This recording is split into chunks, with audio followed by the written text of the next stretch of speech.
my mic not working? Oh, there it goes, okay.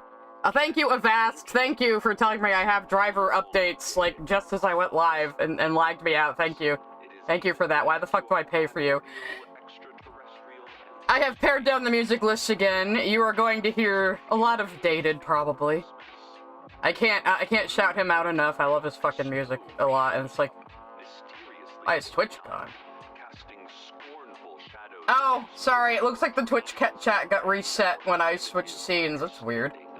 Shouldn't do that. Unless I have a completely different overlay for, the main screen, which I wouldn't be surprised. My whole stream screen is, like, cobbled together from me doing stuff in OBS and me doing stuff in Stream Elements, so... But hey. Nah! Alright. I was thinking of maybe doing karaoke sometime on stream. We'll see. I probably would still get in trouble, yeah, you're right. I've added mostly video game music. I added Undertale music back in and some Bully music. So, yes. So hopefully I won't get hit for anything. Apparently, playing that one clip of Dragon Ball Super last time got me, like, hit with, like, a copyrighted eligibility thinger. And I was like, ah, god damn it. I just want to monetize my streams. Let me live my life, YouTube. Still have some food over here, but I won't eat on stream. I'll try to be good. I made some ramen noodles with crab meat and lobster bisque. I'm very happy. It's very good. Our local store, it's kind of an outlet store that buys from other big box stores. They were having like a 30% off store-wide sale, so I went in there like a little gremlin and got all of like their canned fish and stuff. So I have a ton of it. Hooray! Hello, welcome to the stream. Hello. You probably saw music with Metallica, right? It's Metallica's fault. It's Metallica's fault that music use is so shitty on the internet. I say this all the time, go read up on Napster. I don't know if we're gonna have any particular topics today. I've been arguing with people about Hazbin Hotel on Twitter again, because I can't fucking help myself. Speaking of which, those last 2 episodes of Hazbin Hotel were fucking fire, huh? I have had You Didn't Know stuck in my head pretty much since I watched it. Because it goes so fucking hard, and it's like a reprise of like all the previous songs, and it's like a musical version of an argument breaking out in the courtroom, and it's so fucking good because it works like a real musical. I'm so happy. I was saying in a Discord today that I think once the whole season airs, if you watch all the episodes together, it's gonna feel like a 3.5 hour long stage musical. You know, which is kind of cool. I mean, I know the pacing is kind of quick, but that is kind of how stage musicals are, though. You know? Yeah, we're talking Hazbin. Obviously, a lot of the pacing issues are down to we wanted to introduce all of these characters because we weren't sure we were going to get more than one season. So, yeah. Yeah, I know Mimsy is Spinel, which is great. I love it. I can totally do a Mimsy impression pretty well. All I have to do is use my real accent and go on. Yeah, as soon as Mimsy came in, Celeste told me, hey, isn't this just basically CG Spinel's voice? I was like, God fucking damn it. Because what Sarah's doing in Hazbin sounds like a combination of Spinel and how she was in Tootsie. You know? So I do low-key want to do an animatic to that part where Mimsy is like, you know, she's like, oh god, how does it go? She's like, I may have borrowed 50 grand from some loan sharks and stole a car, which I crashed into the loan shark's girlfriend, but that bitch had it coming! I was like, yeah, that could be CG Spinel in the 20s.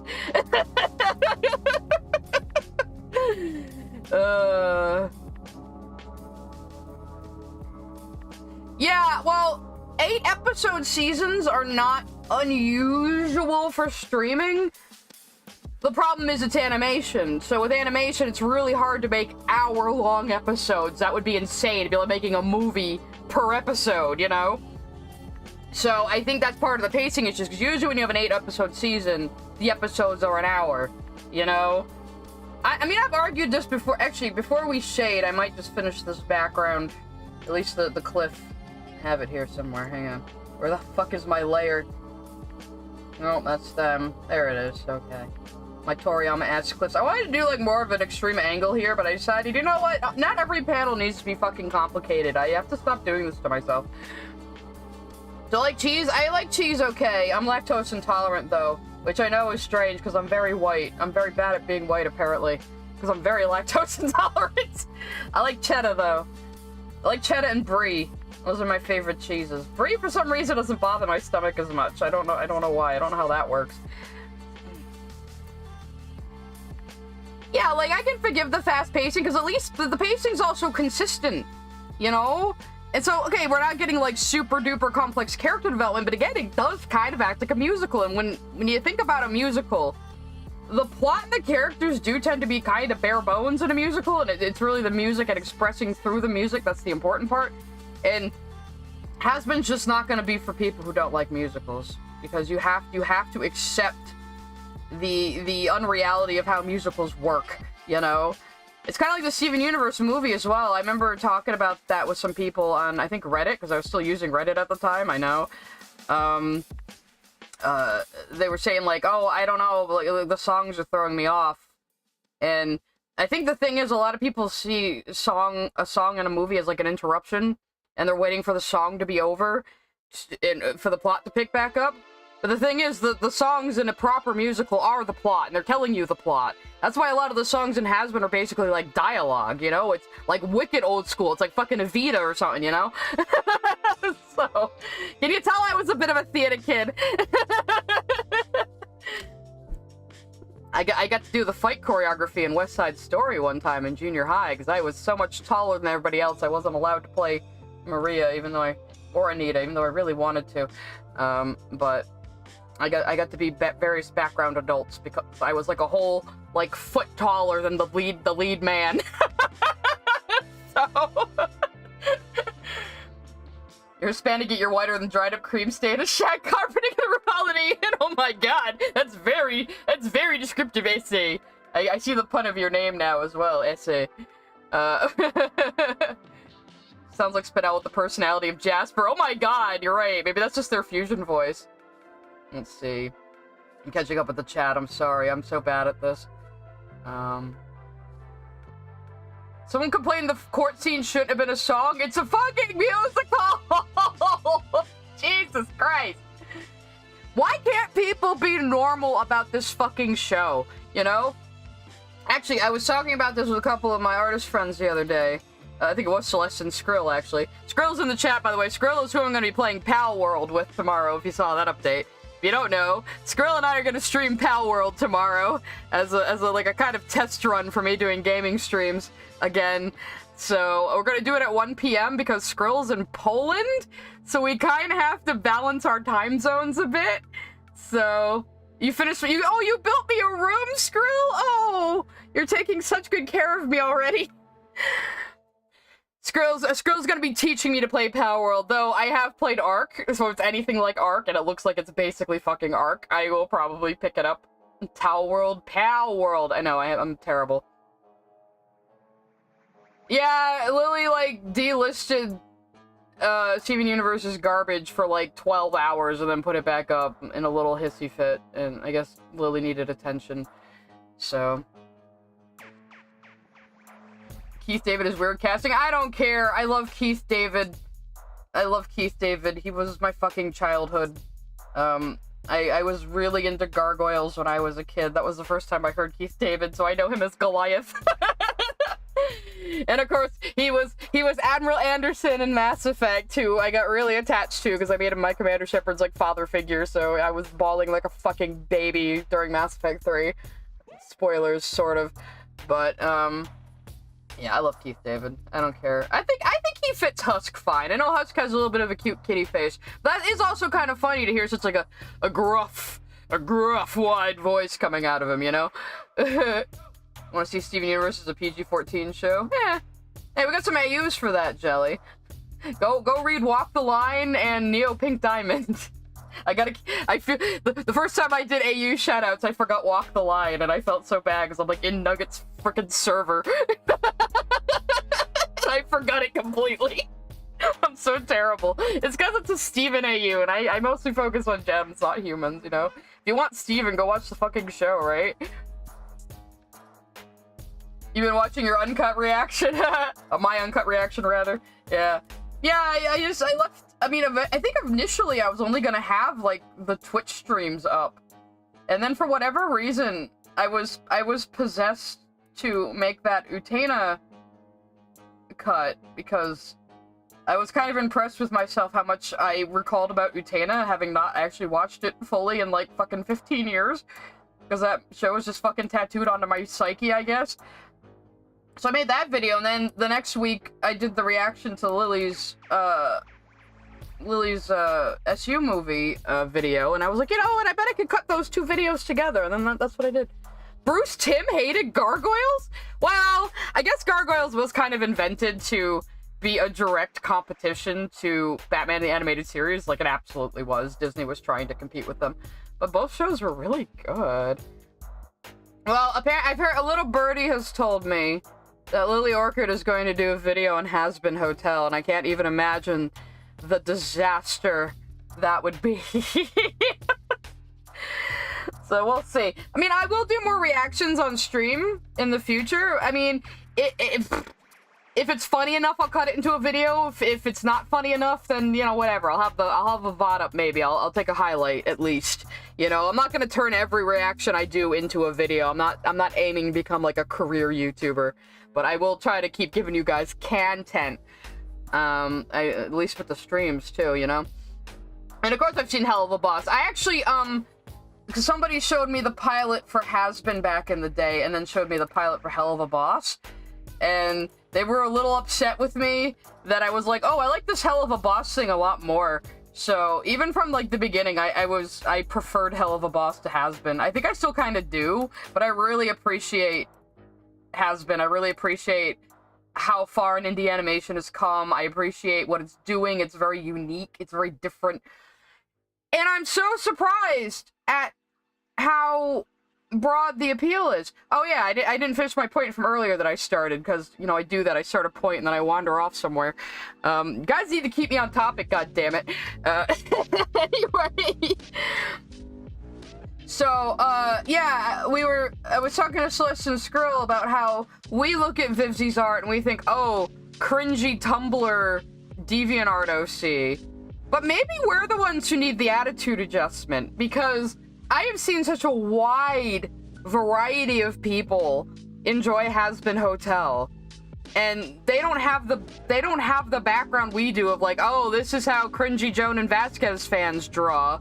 Because Vivzi Pop very, very clearly is inspired by Joan and Vasquez. Like, there's no argument there. I wonder what he thinks about it. Like, I wonder if fucking Joan and Vasquez is sitting there watching Hazbin Hotel on Prime and thinking, I caused this? Lily will say, Vivzi Pop is a terrible person because Valentino exists. I don't know. I can't predict what Lily's gonna say about it, because apparently Lily likes Hazbin Hotel, or at least like the pilot. I don't know, that's what I heard. So I don't follow Lily that closely.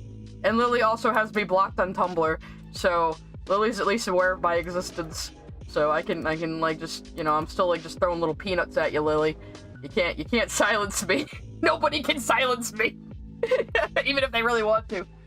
Speaking of Bruce Timm, I'm hoping Batman Cave Crusader to come up this year. Oh, yeah, I saw, like, the fucking shitty Suicide Squad game, like, gave such a lame death to Batman, and it was like, why aren't we doing, like, The Boys type shenanigans to kill a superhero, you know? Like, season 1 of The Boys, where most of the focus was normal people having to find ways to kill nearly indestructible superheroes, and it's great! It's a great concept! Yeah, I mean, I don't have a problem with the concept of the Suicide Squad killing the Justice League. That's fun. That's a fun, like, Elseworlds thing. They've fucking done that in comics, I'm sure. But, like, just the execution of it is bad. Like, why not make it exciting and over the top and, like, you know, fun? Remember fun? I mean, I swear to God, people hate fun. I finished season 3 of The Boys, Sunshini. What'd you think of it? It's funny, because, like, the guy who got me into The Boys kind of hates season 3, and now I'm, like, the opposite of him going, come on, man, you gotta watch the next season. Like, now I'm the one trying to convince him to watch it. It's really funny. The Batman is the same as the Batman from the Arkham series. Well, I mean, honestly, I don't think Batman in the Arkham series has much of a personality, to be honest. I liked the Arkham games mostly for the other characters, especially City. I liked City a lot. So...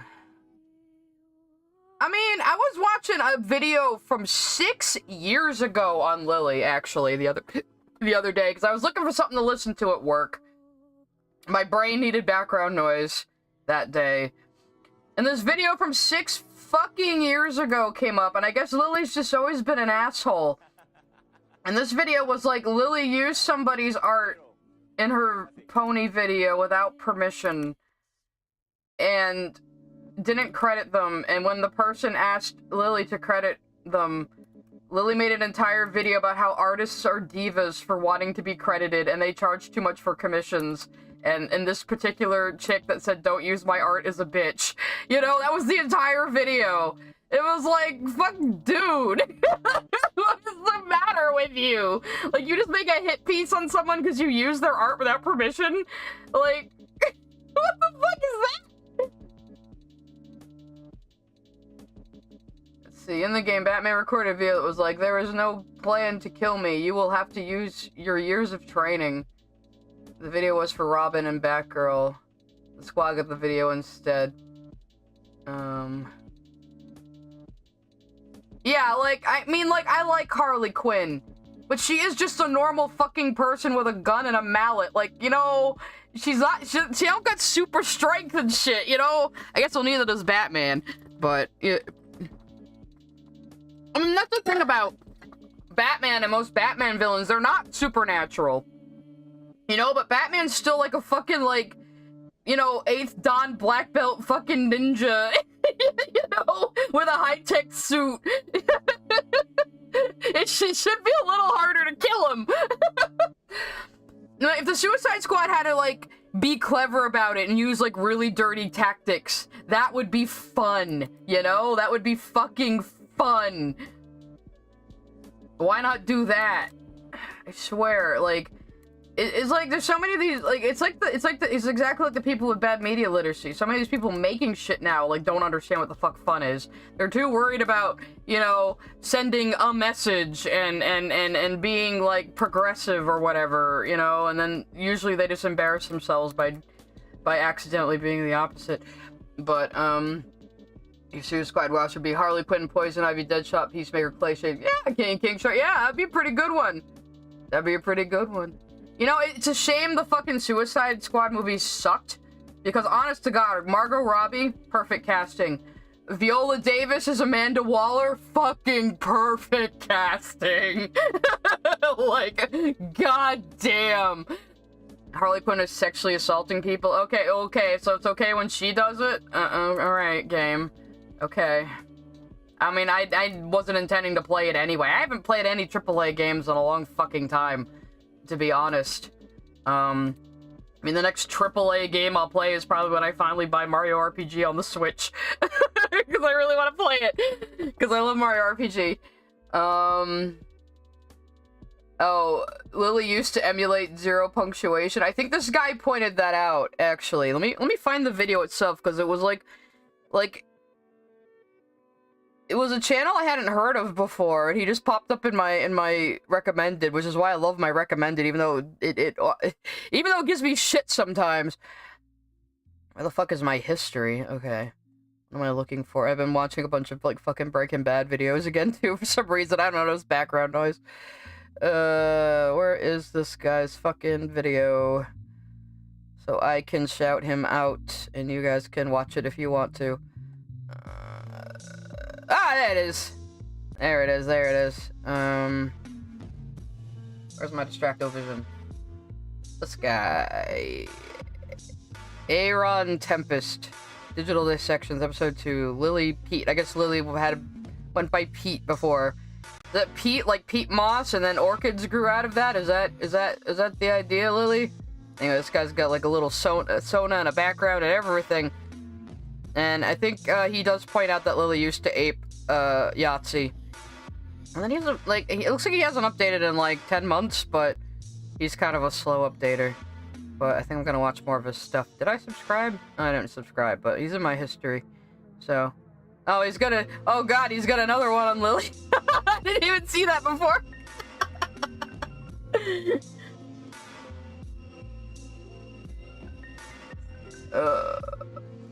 And they say the Suicide Squad remake. Yeah, I heard the remake was better, but I still just don't care. Let's see, quick question about Arkham series. Everybody says it's a trilogy. What about Origins? I don't know. I only played Arkham Asylum and Arkham City, so I don't really care about the other games.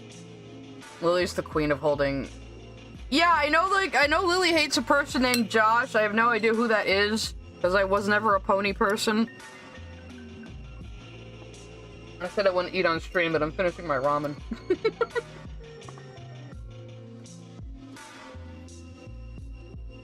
Yeah, I guess a lot of these people were horse famous, so, which but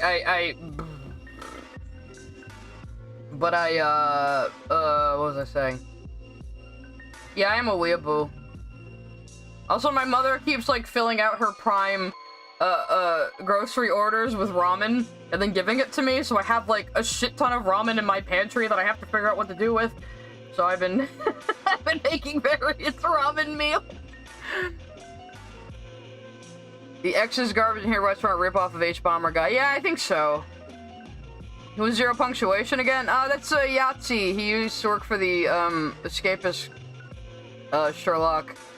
Now he's Second Wind because I don't know, the escapist, fucked up and forgot, like, Yahtzee carried their whole fucking platform. And he just left with the team they fired. So, and they rebranded and then made a new show that's exactly the same. And escapists can't fucking do anything about it. It's wonderful.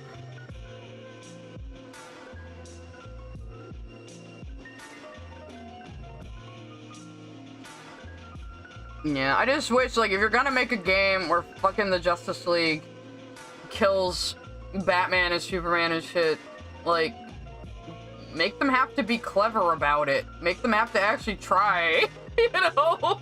Otherwise, what's the point? Where's the fun? Unless you're just one of these weirdos who hates, like, classic superheroes and thinks they should all die because yada yada, they're problematic because they were invented in the 50s or something, I don't know. Because people are just fucking brain dead like that.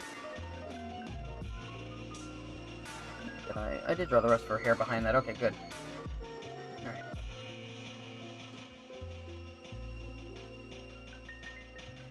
I watched Lily's video on Turning Red and it took her only 30 seconds to mention Steven Universe. It's borderline hilarious. Like, bruh! Just, like, yeah, and you know what? I rewatched the two guys going over Lily's writing tips again a while back, and one of them mentioned, again on a completely unrelated video, Lily mentioned Steven Universe like 10 times. Like, Lily, get over it! Here I am, like, fucking drawing Jasper and Spinel, and I'm telling you to get over Steven Universe. I should tell you something!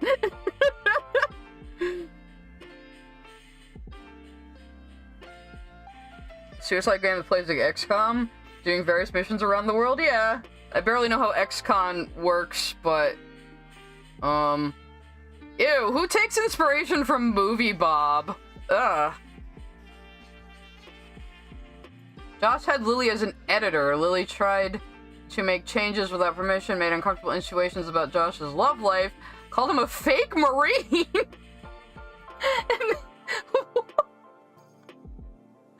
Was this guy actually a Marine?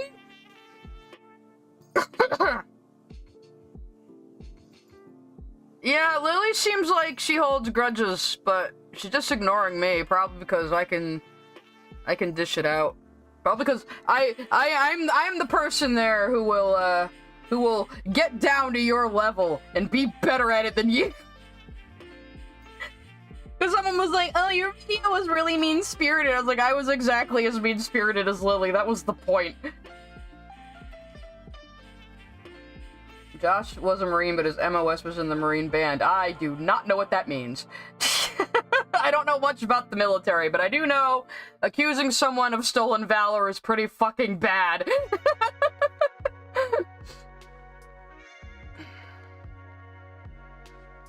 Dire Gentleman. Yeah, those guys. I think it was the ones that did the Yes, Yahtzee invented the PC Master Race, which is a very self-deprecating joke about how PC gamers view ourselves. I do consider myself mostly a PC gamer now, even though I will use controllers like a peasant sometimes. My shameful console peasant past. So yeah.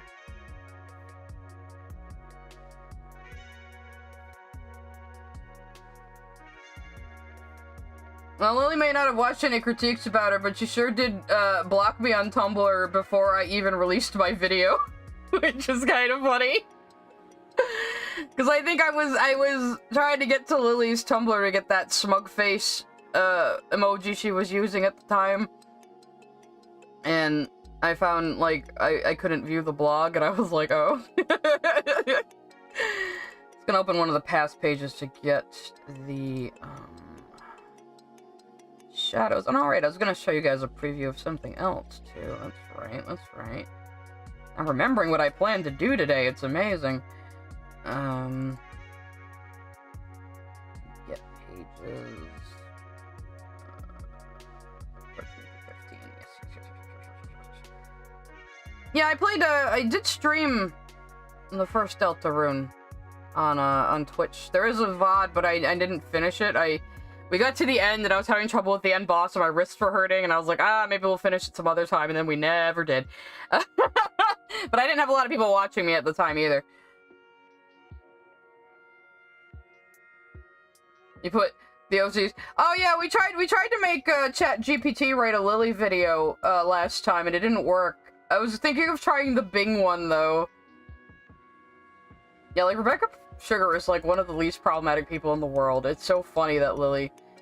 Anyway, I am doing some Hazbin Hotel fan art, which I hope will prove to people that these characters aren't actually that complex or hard to draw. Some people are like, oh, they're so complex. They're not really. So, I had this idea that next time Lucifer runs into Alistair, he'll be wearing, like, 10-inch platform heels to look tall, and then he'll take one step and immediately roll his ankle and fall over. So, I'm working on that. I'm so happy I got this pose the way I wanted it to. He looks so proud of himself. Silly little duck man. Silly little autistic duck dad man. I love him so much. Anyway, we'll close that so I don't lag the fucking program. Right. Where's my shading colors?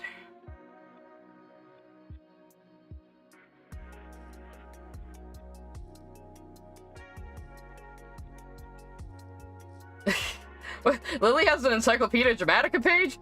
Encyclopedia Dramatica still exists? Huh, I'm learning all sorts of things today.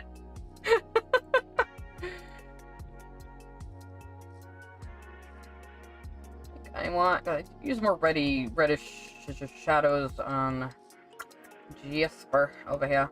Oh no, I guess they were so purple. Okay. I really should, like, have swatches for this, but, you know, just be more organized than me, kids. This is the lesson, no?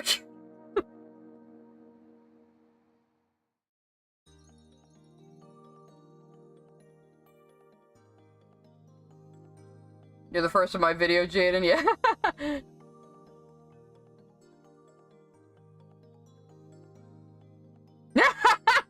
Yes, I am trying to make it look as painful as possible to make it clear what happens. So I'm glad it's clear from just the sketch. I mean, I'm aware of ED. It crossed over with DeviantArt a lot back in the day. So, but I mean, it was always just, I don't know. ED's like something awful. It's just people bitching about other people, you know. Some people took it way too seriously. Oh, thank you for the follow. See, good news for you. Someone got mad at a video I made and said they're sending it to their friend to make a 5-hour log response video. It's like the guy who kept commenting, like, the Lily Defender who kept commenting on my video, and I was like, bruh, you know, like, every time you comment, it's just, like, engagement, right? You're just helping the video get higher in the algorithm. I'm gonna do the shading technique where I just put color over the entire character, and then, because they're still kind of under the tree here, so I want her to be still heavily shaded. That's my opinion on cottage cheese. I hate cottage cheese. It's gross. Do not like, do not want. Aw, thank you, drawing with green. I always think my inking is still a little too stiff, but, you know, nobody likes their own art. That's the thing, you know? And I'll look at, like, other people's art, and, like, I'll be like, you know what, if I drew that sketchily, I'd hate it, but it looks good when this person does it.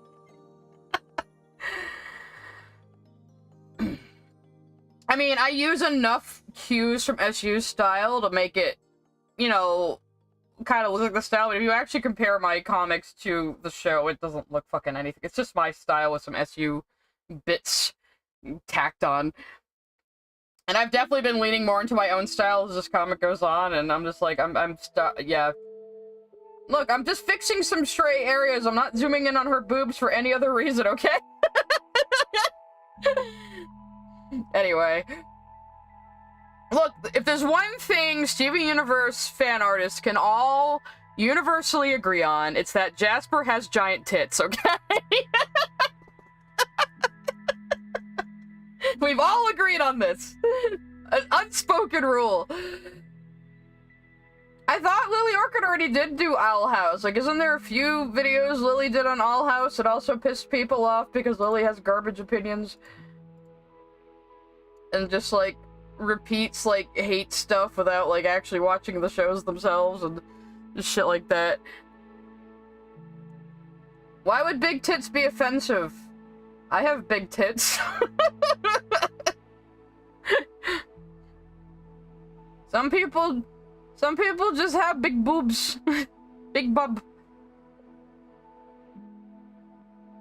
Sorry, this is my fucking fan art. I'll draw whatever the fuck I want. If I want to draw Jasper with big old titties, I will. You can't stop me.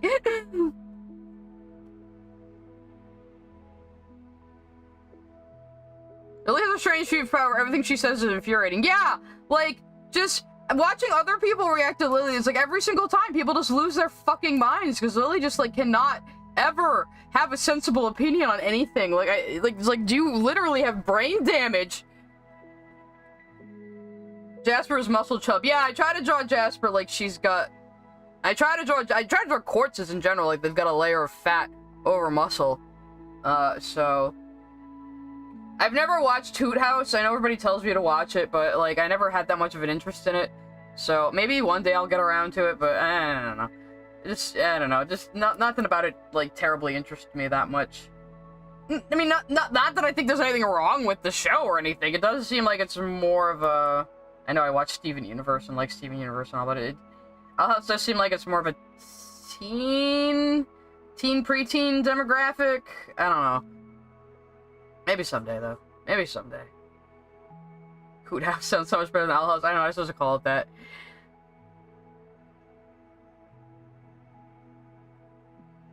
I don't do requests, big gamer.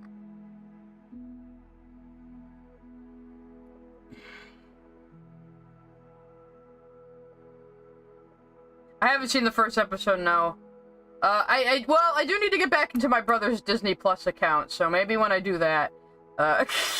We were talking about it when he was here on vacation. Well, not vacation, he was here for a visit. Because every time my brother and his girlfriend come into town, because they live in California now, every time they get pulled in 12 different directions and have, so many people to fucking visit. And he was like, have you seen this or that? I'm like, well, I got locked out of your Disney Plus account and I need, like, an email address. He was like, well, I'll tell you what. He's like, I'll approve your email to get back into Disney Plus if you approve my I'm traveling email so I can get back into your Netflix. I was like, okay. So we're gonna do that, I guess. Oh no, where did my shade layer go? What did I do with it? This is why you should not have so many... You can see all my fucking failed sketching attempts here. That's Spinell's layer, that's why I marked it. Oh, it's here. Okay. I haven't seen Amphibia either, I'm sorry. I'm bad, I know. I can't control what like, show I'll end up feeling like watching at any given time. I don't know what to tell you.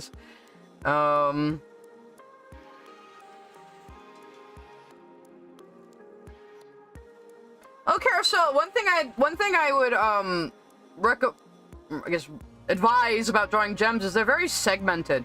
So, like White's, like, whole hair hat thing, which is kind of like yellows. Like, that's, like, one shape, and her face is one shape, and then, like, her torso is one shape, and then her arms, and then her legs. You know, they're segmented almost like ball-jointed dolls, and you kind of see that when they're reforming. And that's one of the like the subtle design things that makes gems look inhuman.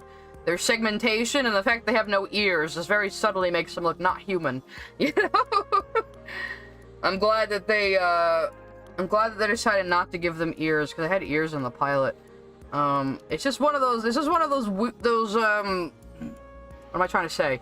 Visual cues, you know?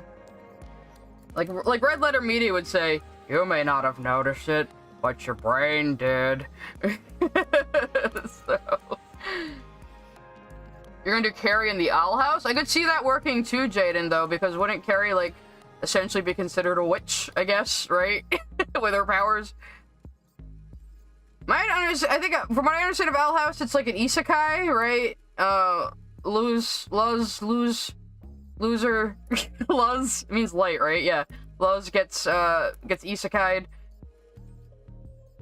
and meets a magical girlfriend, and it's like a magic school, that sort of thing. I think that might be one thing that's keeping me away from Owl House. I just don't like stuff set in schools. It's very boring to me. I'm sorry.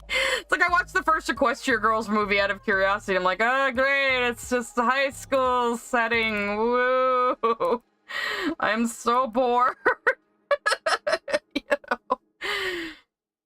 So they are in school 70% of the time. But that's most like, you know, adventure things starring teenagers, right? Like ostensibly they go to school, but we barely ever see them at school.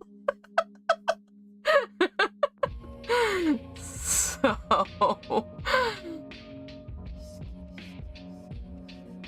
oh, they're gonna maybe do a new Gravity Falls? I'll watch that. I liked Gravity Falls, alright. Like, I liked it. It just wasn't like my favorite super duper thing ever. I don't know, again, I can't control the hyperfixation. I can't control it's gotta just, you know, worm its way into my brain in certain ways. Magical tsundere girlfriend. She does look kind of tsundere. Yeah, you see the segmentation in Amethyst's movie design. Yes, correct, yes. I have not seen Infinity Train either. I know, I'm terrible. I go through, like, these phases, right? Like, a lot of the time I'm, like, watching a lot of YouTube, and then all of a sudden I'll, like something in my brain clicks. And I'm like, okay, it's time to watch movies, and then, or it's time to watch a TV show now. I don't know. These strange modes I get into. Everyone was emotionally traumatized by the season 2 finale. Oh, it only lasted 2 seasons? I thought it was longer than that. Or did it actually last more than 2 seasons? I don't know. I know, like, a lot of people complain about shows getting canceled constantly as well. There's too much shit to keep up with these days. That's part of the problem. There's just too much entertainment. Yeah, there's just too much going on. You can't possibly care about it all. Ugh, excuse me. Any modern shonen? The last modern shonen I watched was Demon Slayer, which I did like. I haven't seen the newer seasons or the movie though yet. I like Demon Slayer because it is like a basic bitch of a shonen anime. Like, it's just fun. And it has like a very 90s style to it, which I fucking love. So people were bullying you, saying it was a horrible idea. Well, I mean, like, fucking, who cares if somebody's writing for fan fiction, right? There's probably gonna be an audience somewhere. I mean, I go on AO3 and some of the tags I see are like, why the fuck would anyone read that? But people do! Even if I don't get it! Oh, okay. Owl House is only 2. Might be able to watch Owl House eventually, because I thought it was like 5 seasons for some reason. I don't know why. I still need to watch Carol and the Ends of the World too, and I need to watch the Venture Brothers movie. I'm just so bad at keeping up with things. My audience is myself. Yeah, my audience is myself. Or when you're writing fanfiction, your audience is definitely yourself. You should let it be. Fanfiction lets you be a little more loose with things, which is nice. Like, you have a pre-built-in fan base who understands things about the world already that you don't have to elaborate on. They'll understand things about the characters already, so it's a little bit like easy mode writing. Not that it's like easy to write fanfiction, but you know what I mean. Like, there's a lot of things you don't have to worry about that you would have to in an original work. So season 3 is only just specials. Okay. I see. Like, I don't read much fanfiction outside of like some Dragon Age and some Steven Universe fanfiction, so and yes, people are still writing Dragon Age fanfiction. Tag updates all the time. Yeah, right, that is what autism does to you. And I don't know. Maybe I have ADHD too. I have no idea. I know, yeah, I do like the spider dance song. I was like, why didn't I have Undertale music on my list before anyway? What the hell? Disney screwed the show over after they had a gay kiss. Well, of course they did. Because, you know, Disney is one of those corporations that, like, you know, pats themselves on the back about, oh, we're so LGBTQ plus whatever the fuck letters we're adding now, positive, and oh, look at us, we're standing up to the Florida government, ooh, we're so good, we're so progressive, and then, like, you know, they do the bare minimum for, like, gay rep and then cut it out for China, and it's like, fuck you, you know? When did people forget that Disney is a fucking evil corporation? That's what I want to know. Honestly, God, that scene in The Boys, speaking of The Boys, that scene in The Boys, where they go to Votland, and there's all the, like, fake pride stuff around, oh my god. That is the funniest shit. Come on, show me good pictures of it. Let's have to look up the specific ones. Yes. Here we go. Yeah, there's a scene where they go to Vought World, which is like, you know, Disney World in the Boys universe. And there's like this shit going on, all this like rainbow capitalism parody going on. The woke walk. I love it so much. And I honest to God, there was like this conservative dude making videos on The Boys, and he saw this and he thought it was serious. Like, he was seeing this like, this is what the left wants. It's like, how do you see this and not know it's a fucking parody? Yeah, Sanchini, I wish I could play that scene on stream, but I'll probably not be able to monetize this if I do. But there's a great scene in The Boys where Queen Maeve and her girlfriend are being lectured by 3 straight PR people about their gay rights campaign for the 2 of them, and it is like so funny but also so painful because it's so fucking real. But I saw that scene, I was like, this makes me feel more seen than all the white Skittles in the entire fucking world. Fuck rainbow capitalism, oh my god. We just want to be normal people, okay? We just want to be normal people. We're not mystical fairy things. Jesus Christ. Yeah, Ashley says, you know, she comes out as a proud lesbian, and Maeve's girlfriend goes, you know, Maeve is bi, right? And Ashley's like, yeah, but I just like the sound of lesbian better, you know, it's a little more cut and dry.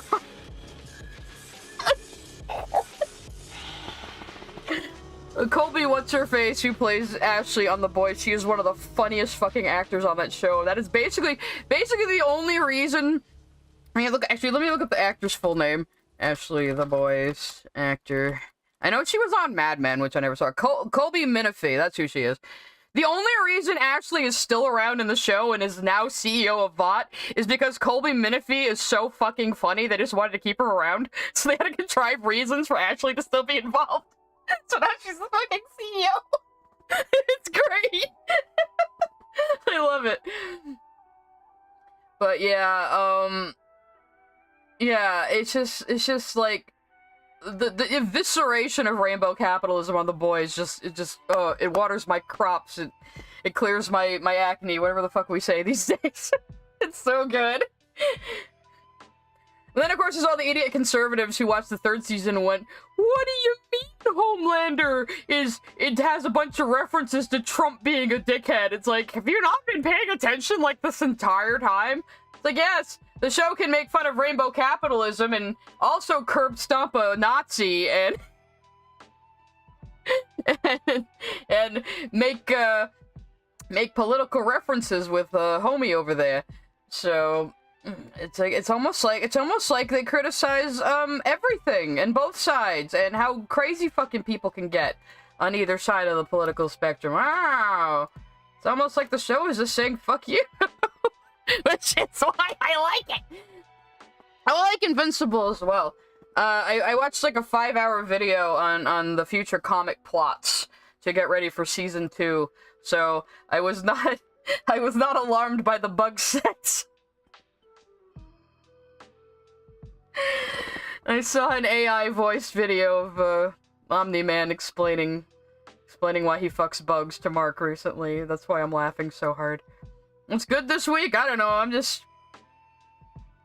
Hazbin Hotel is good this week, as I mentioned earlier. But yeah, when are we getting the rest of Season 2 of Invincible, though? I don't know, but yeah, Invincible's pretty good. I like it. I like the ways they updated it from the old comic, too. It's like, Mark's friend there. What the fuck is his name? I almost said Wallace, but no, I think that's Scott Pilgrim. His little gay best friend there, who like the comic was originally written in like 2006, so he was like kind of in the closet in the comic, but you know, since it's like 2023 now, they just have him be like the gay bestie, and I kind of like that a lot. Thanos did nothing wrong, Mark. The boys is too depressing and hopeless for your taste. That's fair. That's fair. I like really, really, really dark things sometimes. Mud King, I consider myself a casual fan of FNAF. I've never played the games. I've watched Marky Moo play them, and I'm aware of the lore. That's about as far as it goes. I do still want to stream Help Wanted at some point, though. I gotta get all my VR shit set back up. You have it all, outlined, Jaden? That's good.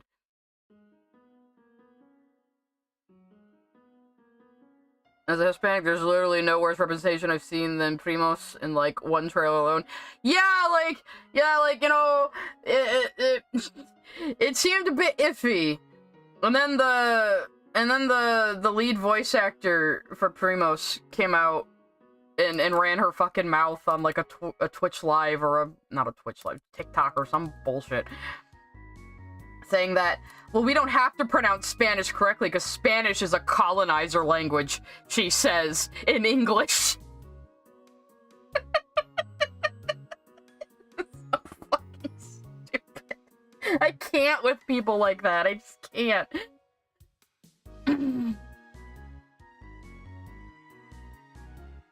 Yeah, I love Undertale's music. It's good stuff. I had Home as my alarm song for a while. I don't think it was the creator of the show. I think it was the lead actor from what I remember, but I could be wrong. The Oye Gringos. The Oye Gringo. Yeah, I saw the Oye Gringos song version, which was fucking hilarious. It was just like the fucking the we don't talk about Bruno parody that was, you know, no se habla, no, we don't listen to Gringos. I can't pronounce it correctly. My Spanish is really bad. But yeah, it was a whole song about shut up Gringos. It was really funny. Cause there was that thing a couple of years ago where like fucking people ran a fan artist off of Twitter because they made pastel art of the family, and because the skin tones didn't match the darkest possible screenshot you could find, that means it's racist somehow, because people like that just are so unserious. And, like, you know, there are real problems out there with, like, racism, and you're just, like, making up shit. Could you go do something useful?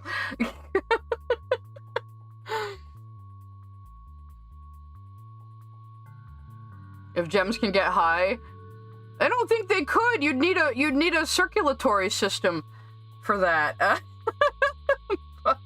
Though I've said before, I would not be surprised if Amethyst would shapeshift an entire circulatory system to get drunk or high. She would absolutely fucking do that. Now, I guess Blue Diamond's clouds, right? But that's like one of her powers.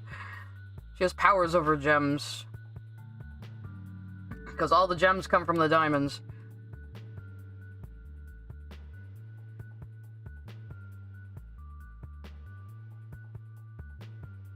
Yeah, drawing with green, me too. Like, people I got into a tiff on Twitter recently because a bunch of people are saying Emily from Hazbin was supposed to be black, but she's not black-coded. It's like, maybe she's not black-coded because she isn't supposed to be black? Have you thought of that? But a bunch of people are bringing up, like, an old voice call audition sheet that described the kind of voice they were looking for as black, youthful, and in her 20s. But, like, Emily's design on that sheet was also, like, really different, so obviously things have changed in production. But the new complaint is, this character that is supposed to be black-coded isn't black-coded, even though there's no evidence she's supposed to be black-coded, besides an old audition sheet. And she is now voiced by an Indian woman, so maybe that's why they made her look a little more South Asian, do you think? You know? Maybe? That could be it?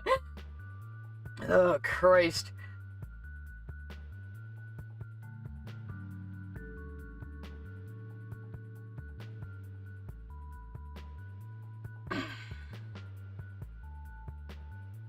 Some people saying Alistair's little friend was a Jewish Mimsy? How is she she's... Again, what? Because she has a New York accent? Is that how she's Jewish? I don't understand. And I go into my own accent as I say that. Like, yeah, people just make shit up. Because I don't have to be sorry, Jaden. We will laugh at plenty of things. I do have a Discord server, ZV, but it's kind of behind my Patreon right now. Though my Patreon's only $1. I just don't want, like, random people being able to come in, so, like... But I am gonna spruce up the Discord. I'm gonna make it more of a community thing. I just need some time. But I am gonna make like, an art chat where you guys can come in and say, hey, can you guys give me advice on this? Or can you guys redline this for me? You know, if you have a bunch of artists in a Discord, you can get help on things so easily.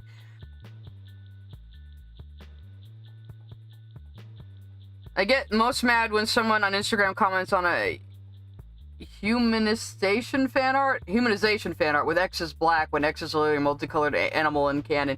Yeah, like the people like one person headcanons a human version of a character as black, which means everybody has to make them black forever after that, or it's racist. It's like, that's not how anything works. I'm sorry.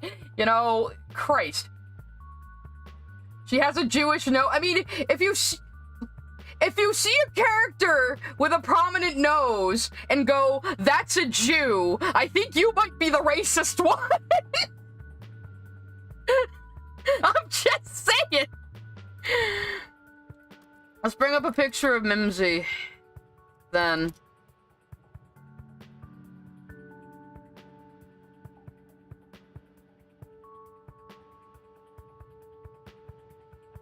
Because she's great also, she's wonderful, so I guess...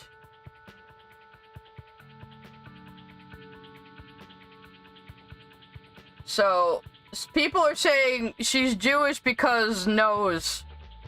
How is that not racist? How is that not racist? You know, like, plenty of, like... White people and other people could have noses like that. She could be fucking Middle Eastern for all you know. And nobody, I assume people don't look like their human forms exactly in their demon forms. People always, because people complaining about how the seraphim look ashy because they're supposed to be muted in color scheme, and also they're not fucking human, you know?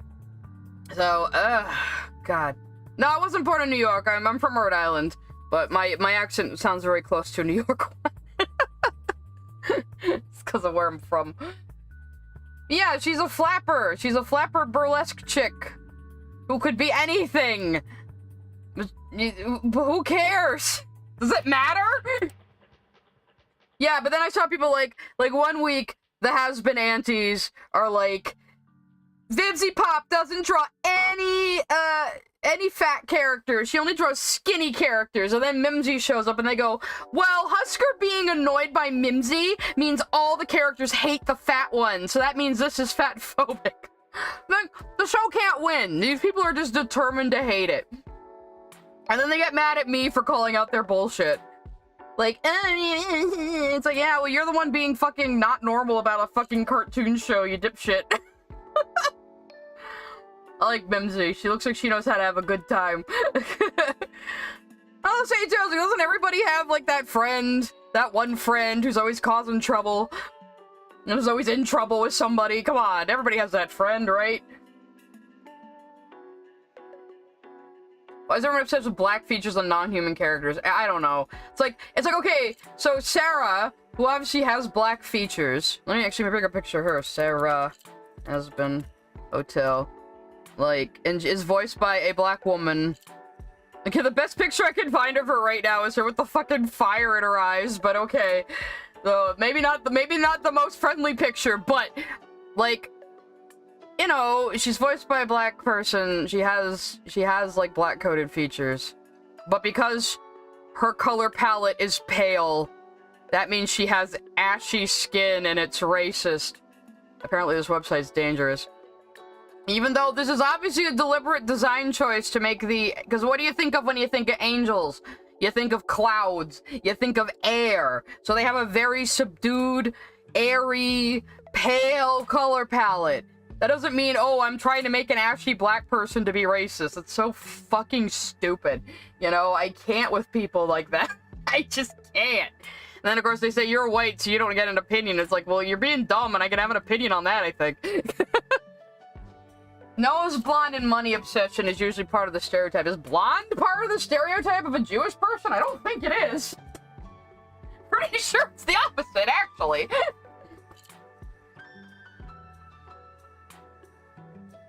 People on Twitter are just crazy, but I can't help myself. When I see bullshit, I want to call it out, you know? So, like... so I keep getting into fights. Oh, there was another guy. You're ashy and black. Well, you're racist, I guess, Coco. You're racist for that. Fix your skin, I guess. These people would tell you, because they're totally not racist. But, like, I don't see anything wrong with the designs of the Seraphim. And I was making fun of somebody who did, like, a shitty redesign. Oh, there's another picture of her with her bird face. Because obviously they have different forms, too. I don't know why that's necessary, but... oh, I don't have the fucking distracto vision up anymore. Oops. Whatever. Anyway. But, yeah, like... my Twitter is the funny-ass highlight of the day. I lost a few followers, apparently, but they're probably just sick of me fighting people. But yeah, I got called a racist by like 5 different people for like saying, you know, you could design the character to have black features and keep it in line with the show's style and the design of the Seraphim. And they're like, you made her ashy, so that's racist. And it's like, you know, so what? We can't have inhuman characters with black features ever now? Like, I don't know. Another person was like, that doesn't look like an actual hairstyle any black person would have. And I'm like, well, A, she's an angel, so I made it look a little ethereal, and B, it's cartooning. This is the other thing that drives me crazy about these arguments. The point of cartooning is to abstract things and simplify them. They're not going to be 100% realistic.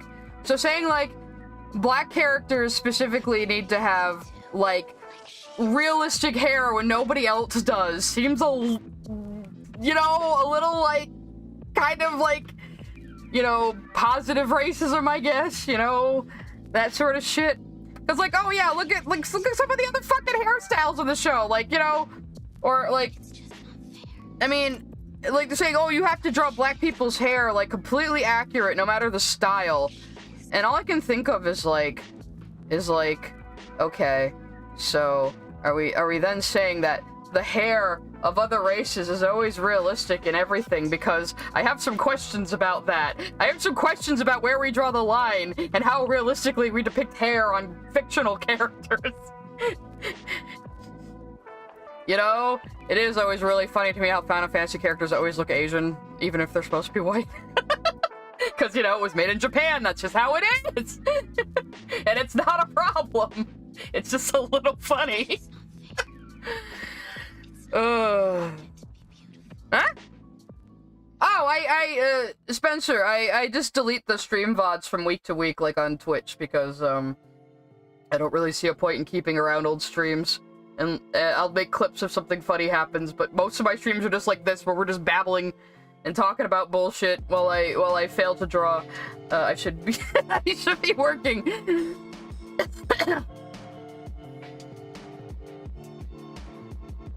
Yeah, exactly. Drawing with green. This is my problem, but of course, you know, I can't say anything because I'm fucking pale and Irish, but like I'm seriously descended like almost entirely from Irish immigrants. It's not even funny.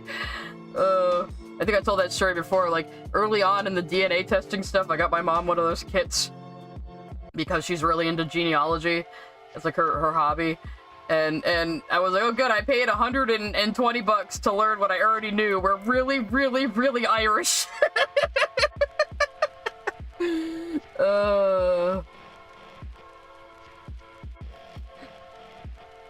I don't have commissions open right now. I'm going to, I think I'm gonna use Artistry for commissions. I just kind of have to set that up. Well, not like really Irish. I'm American Irish. Like, I am like my great-great-grandparents were Irish immigrants. So, you know, I'm not really, but, you know, I'm just an Amerimutt. We don't really have our own identity. Ken Penders is about to release his material? Oh god, okay. I might have to react to that. Because I know I have a lot of Sonic fans that come by, and Ken Penders' art just fascinates me. It's like he has a degenerative brain disease or something. It's mesmerizing. You don't... You're Palestinian / Lebanese, but you live in the UK. Yeah, Mud King, so what do you even consider yourself, you know? Are you British? You know, are you Palestinian? Are you Middle East? What are you, you know? I'm just an Amerimutt. I'm just a white American, really, but... I am using Clip Studio Paint, Foxy Sakura, and I highly recommend it. I think it's the best program out there for comics and illustration. And I've been with it since it was called Manga Studio.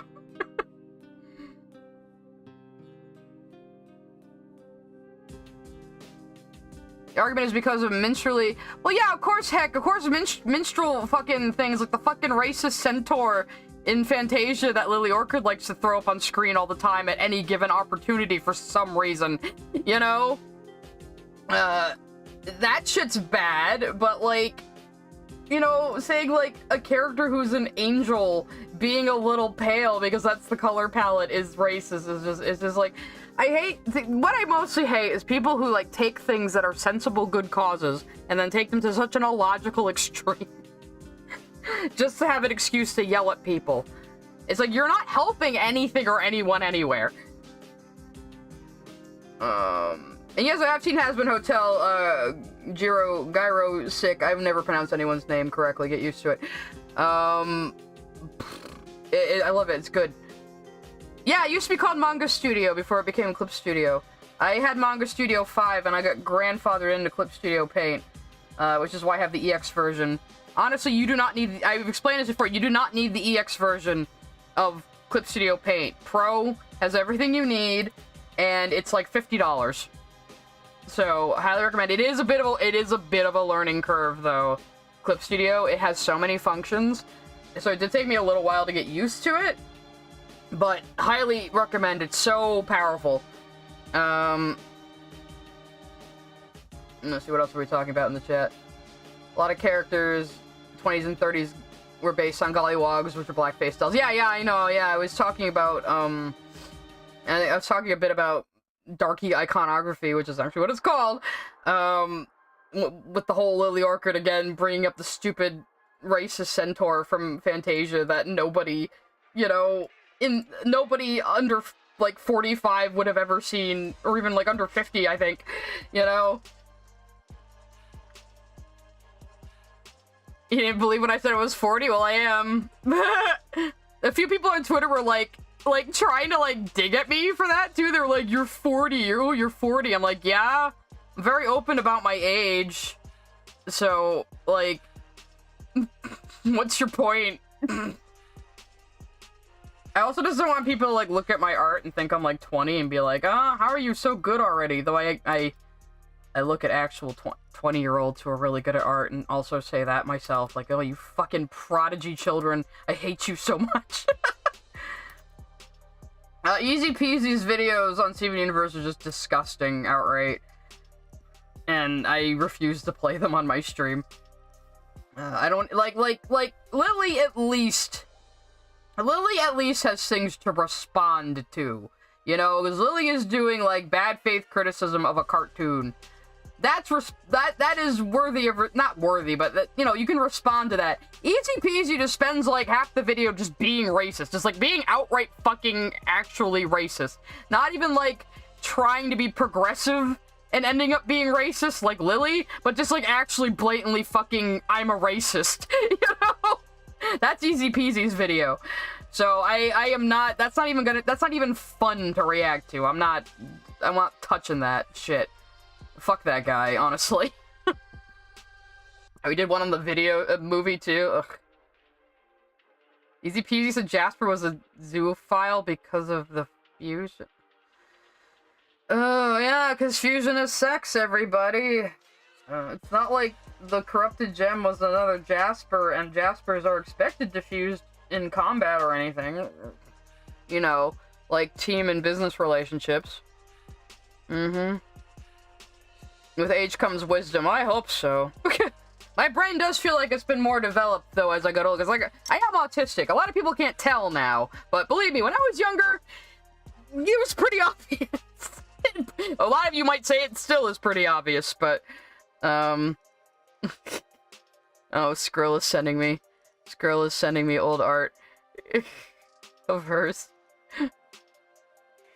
And I'll put that up on screen right now of fucking Steven and Spinella getting high on blues clouds.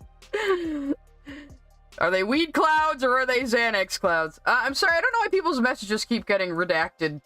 Let me, I can't even see what the message was. So unless you deleted it yourself. I'm not entirely familiar with YouTube's, oh god, my brain just farted. I'm not familiar with YouTube's, like, auto mod and how it works. You know, because I'm such a good streamer, everybody. Screaming, crying, throwing fusion equals sex argument at the I know. But I did say in my video, and I stand by it, the crew did not do themselves any favors making those first fusion dances as suggestive as they did. Because, you know, yeah, that's gonna give people the impression that fusion is sex. You kind of did it to yourself, guys. Using Procreate. A lot of people like Procreate. A lot of professionals use Procreate. I'm just not used to working on an iPad as much as I am on a PC, so it's a little harder for me. But I do want to learn it. Learning new programs is always very hard for me. Easy came off as a complete racist, while ER, I get the feeling, just as... Yeah, I mean, I guess ER was being more edgy, but they're both... I mean, you're both making racist jokes. There's no excuse for that. You know? Yeah, oh yeah, Easy Peasy was the one who put, like, the fucking KFC buckets next to the black members of the voice cast. You know? Because, oh, the voice cast is diverse, and diverse bad, I guess, because... It's not like these people... not like these people were hired for their voices or anything. That couldn't be it. You know, only white people get hired for their merit, right? According to assholes like that. Oh, I commented on Lily's garbage video, like, can't believe this MF never watched pool hopping, and that got deleted. I'm such a troll sometimes. Honestly, remember the concrete controversy? Yeah, I do. Like, okay, yeah, maybe the concrete sketch was a little insensitive, but fucking Ian Jones Cordy drew it, and it was like a little joke drawing during a brainstorming session. It was never going to be an actual character. Like, come the fuck on. You know, again, that's just people reaching for reasons to hate the show. Just exactly how they reach for reasons to hate Hazbin. And I'm just so sick of these attitudes, and these attitudes going unchallenged. So I just, like, ram my head in and yell at people and then get into Twitter fights, so, yeah. Yeah, Steven talking to Adam, oh god.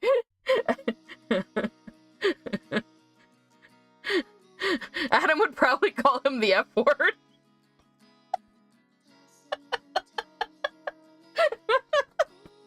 You call him a pussy and tell him to get out. And then slurp his stupid milkshake.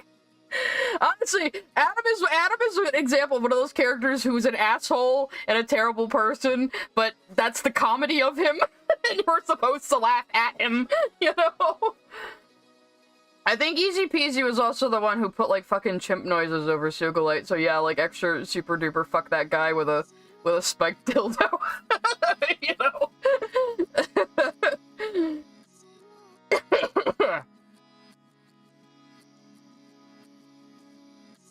No, I don't, did it say she couldn't read or was she couldn't swim? It was one of the two. Obviously she can't swim because she's made of concrete, that's just a joke.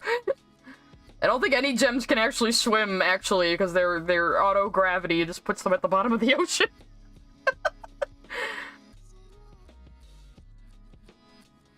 Yeah, like, yeah, exactly, Mud King. People are like, oh, they hired up one black actor as a background character? That's woke. Yeah, you know, those people are just... Those people are clearly mad about something else. Probably just the presence of anyone with a skin darker than a shade of beige. But... I saw someone say Charlie in the Chocolate Factory was woke because the cashier was black. What? Do they think there's no black people in England? like even in the time period of Charlie, which is like, what, maybe the 50s or something? You know, there's so black people in England? Does the new movie even take place in England? I'm not sure, actually. Can they just stop remaking Willy Wonka? That's what I want to know. Like, you're never gonna be better than Gene Wilder, just fucking give up. Even though I think Roald Dahl hated the movie, because it isn't a lot like the book, but meh. Well, did she? Well, I don't know. She climbed up the chain of the anchor to get on the boat. And before that, Jasper was walking around on the bottom of the ocean, disabling the rudder. So she was like walking on the bottom. And remember when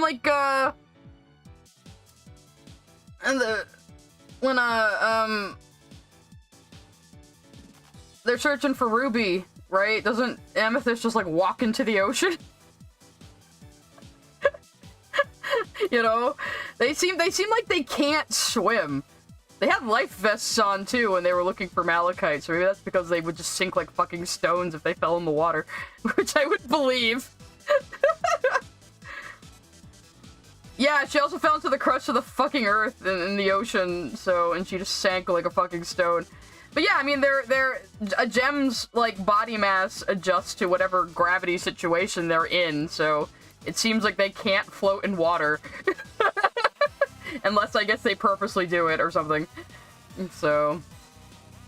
I just love little details like that about gems. All the little ways they remind us they're not human.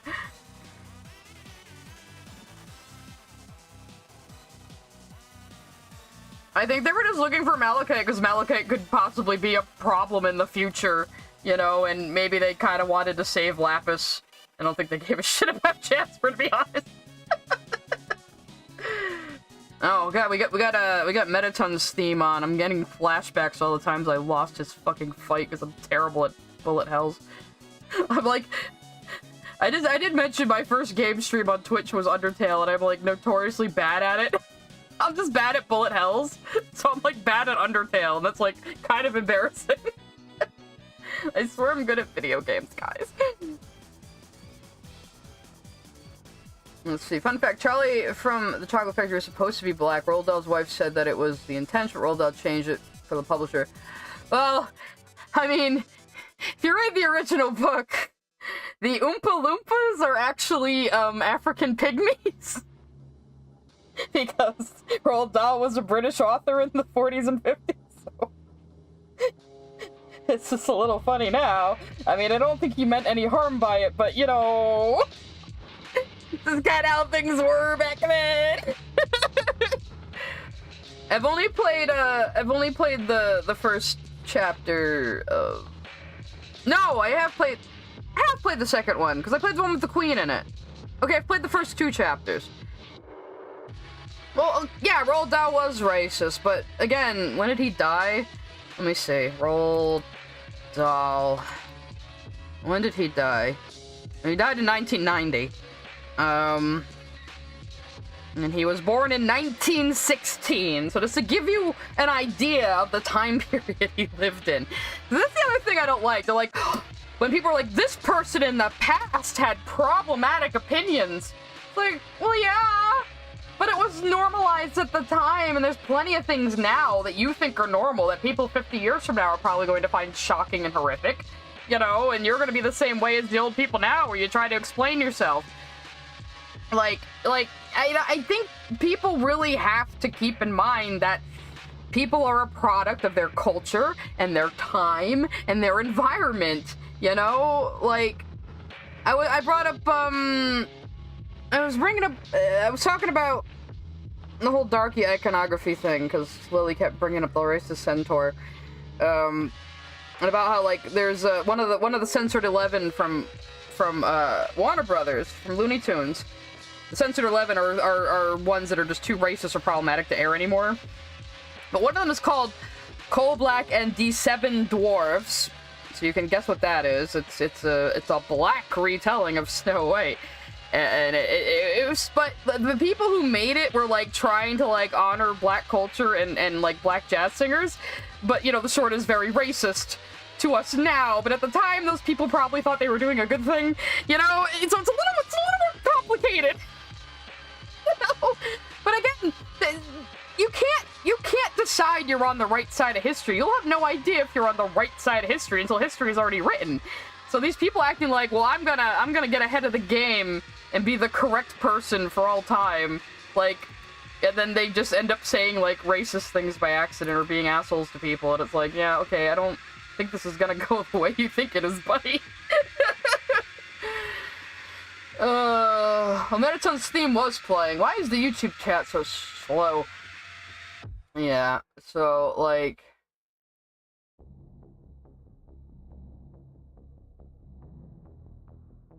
Yeah, she's actually called So White in the short, but they call it Coal Black. I don't know. In 1982, the guy made comments that came off as anti-Semitic. Well, I'm not surprised. I mean... But like, again, it's up to an individual person whether they will not engage with somebody's work because of, like, opinions they had, you know?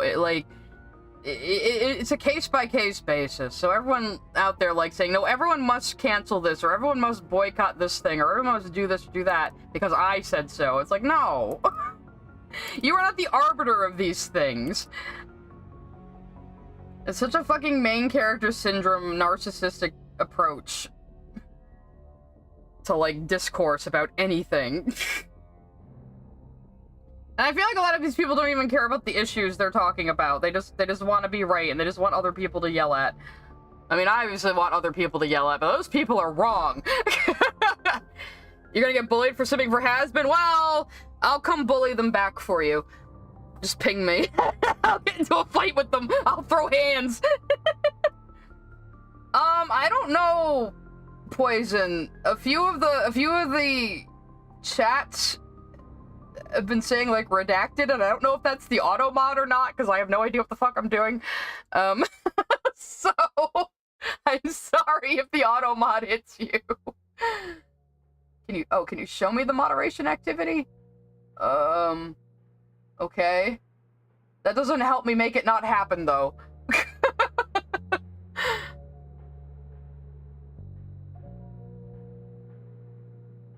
I mean, Spindlehorse is taking people all the time, Scalish.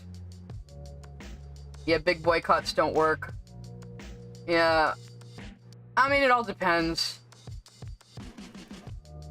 I don't know what you call an off-color. What are rubies made out of is the first thing I'd say. Yeah, we were talking about, actually, in the White Diamond Steven AU server the other day, we were talking about the possibility of an off-color lapis lazuli, and I was like, well, how would that work? But I found out that lapis lazuli sometimes get a layer of green calcite mixed in with them. So I was like, oh, that's how you could do it. You could have a lapis with too much calcite in her. So, you know, things like that. Oh yeah, there was a Mammy character in Tom and Jerry, wasn't there? Again, that also probably wasn't like malicious, but it was still a harmful stereotype. So, you know, yeah, that kind of thing I don't think is bad to go back and change. I don't think that's a bad thing to go back and change it. But the people acting like something has to be completely verboten because something in the past was problematic or just insane. You know? And the people, especially the people who go and, like, bully other people for it. Because, like, yeah, a lot of people boycotted, like, Hogwarts Legacy. That's fine. You can boycott things. You can encourage other people to boycott things. What you can't do is go to the stream of a bunch of vulnerable young women and, like, verbally harass them until they cry. That helps nobody. That is not you caring about an issue, that is you just wanting to abuse people and going after the most vulnerable people you possibly can. You know, that's where I draw the line on bullshit like that. Like, yes, you can boycott things, you can be very, very active in encouraging other people to boycott the thing, but you cannot abuse other people for not boycotting the thing. Fuck off. It's like all these people on fucking Twitter right now calling people Zionists for buying McDonald's, like... Could you be any more of, like, a consumer-brained American retard? God damn. Let people live their lives! Not everybody can care about every conflict happening in the world! I promise we won't get into politics. We're supposed to be a fun space. You tagged me on Instagram? Oh, I'm sorry if I didn't see it. I'm really bad at seeing my Instagram messages. Well, Gaps, it seems like gems can be off-colors for also being, like, malformed. They don't necessarily have to be, like, you know, literally off-color. Because, like, you got the Rutile twins who are conjoined twins because their gems got crossed over with each other in development. So, they're not off-color. They're normal Rutiles. They're just stuck together. So, basically an off-color is any gem that doesn't come out the way they're supposed to. As far as I know. Yeah, Jaded, and that's, like, your choice, but if somebody else chooses to still engage with that stuff, that doesn't give you license to go scream at them and verbally abuse them, you know? That's just, that doesn't, again, that helps nobody. And it's a case-by-case basis whether someone decides they're still gonna, like, interact with somebody's work. Like, I won't read anything by Orson Scott Card. I won't read Ender's Game. I won't see the movie, because he's a disgusting homophobe. But I'm not gonna go scream at somebody for liking Ender's Game. That would be stupid.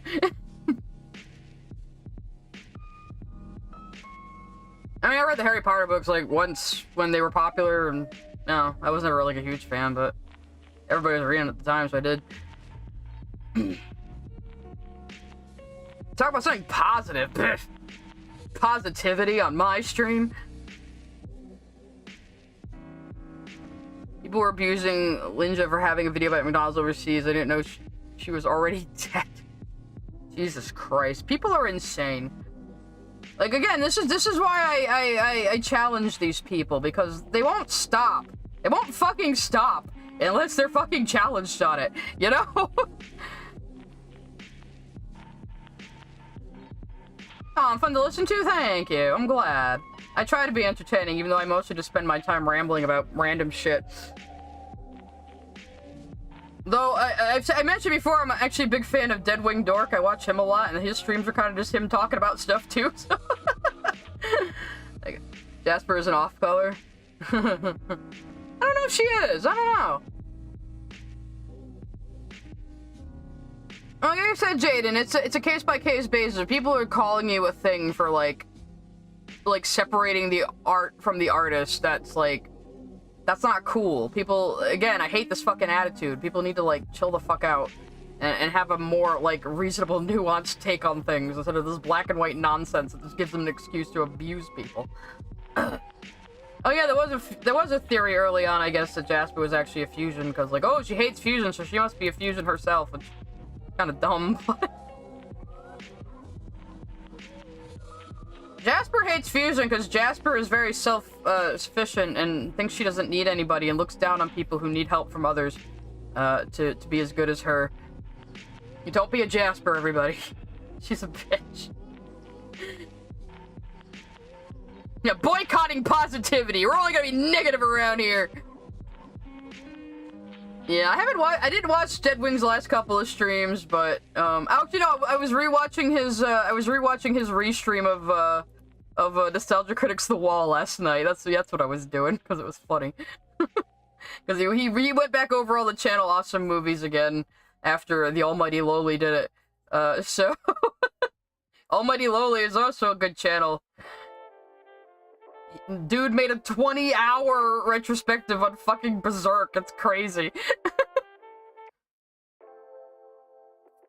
Like, purely original character Squid? I did. I haven't done, like, original work in a long time, though. I guess I'm just gonna stick being a fan artist for a while. No, they never did drawing with green, but I like to think, like, our pearl has, like, just the color scheme of a freshwater pearl, which is ironic, given how salty she is. But, alright, see you later, Jelly.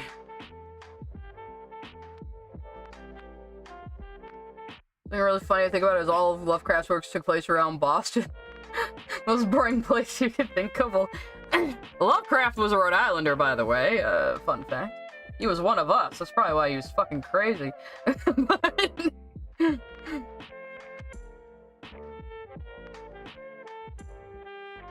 You're too positive, you ignore. Yeah, that's the thing Twitter people do. Like, they want to make people feel guilty about everything.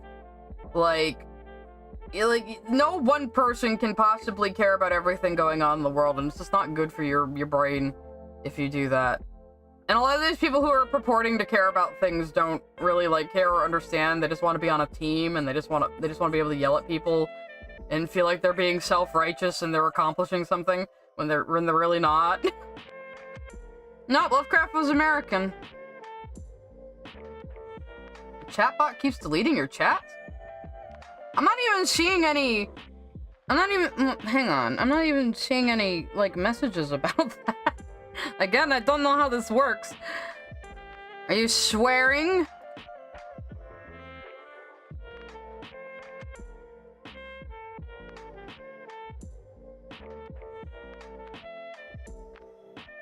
Also, you might see ads. I'm experimenting with that. I don't know why you keep... I don't think I have any words banned, but I have, like, the moderate... I have, like, the moderate auto mod on, so I don't know if that's catching people or what. Let me see if I can turn that down, actually. Da-da-da-da-da-da-da.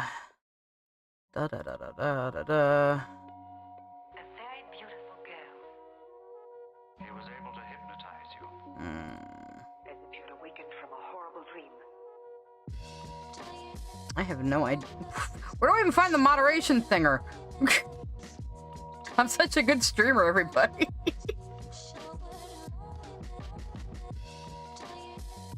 Oh, I might have links turned off for YouTube. I might have... Maybe. I'm not sure. I don't know how to change that. Jasper hates music. She gets no bitches.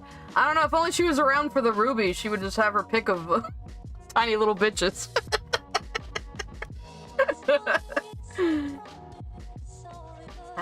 I'm curious how the real Jasper would have reacted to the Rubies. I don't know if she, like, plays up her celebrity status or not. I can see it going either way. Either she does or it annoys her. Jasper has fused 2 different times. Well, yeah, Jasper's a hypocrite. Big surprise. She's childish and a hypocrite. That's why I like her. She's just ridiculous. My favorite episode? I always say hit the diamond. That's kind of been my answer for a while, because, like, hit the diamond is just, like, I don't know, it's just got the perfect amount of, like, funny and lore to it, and it's the episode I would use to get somebody interested in the show.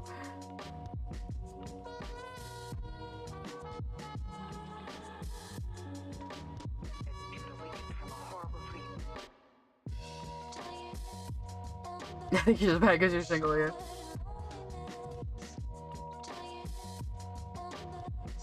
Well, I just like how people are always willing to talk about the trauma of Steven Universe characters until it comes to Jasper. Then all of a sudden, oh, she's just a jerk and an asshole, so she just, like, doesn't matter what happens to her.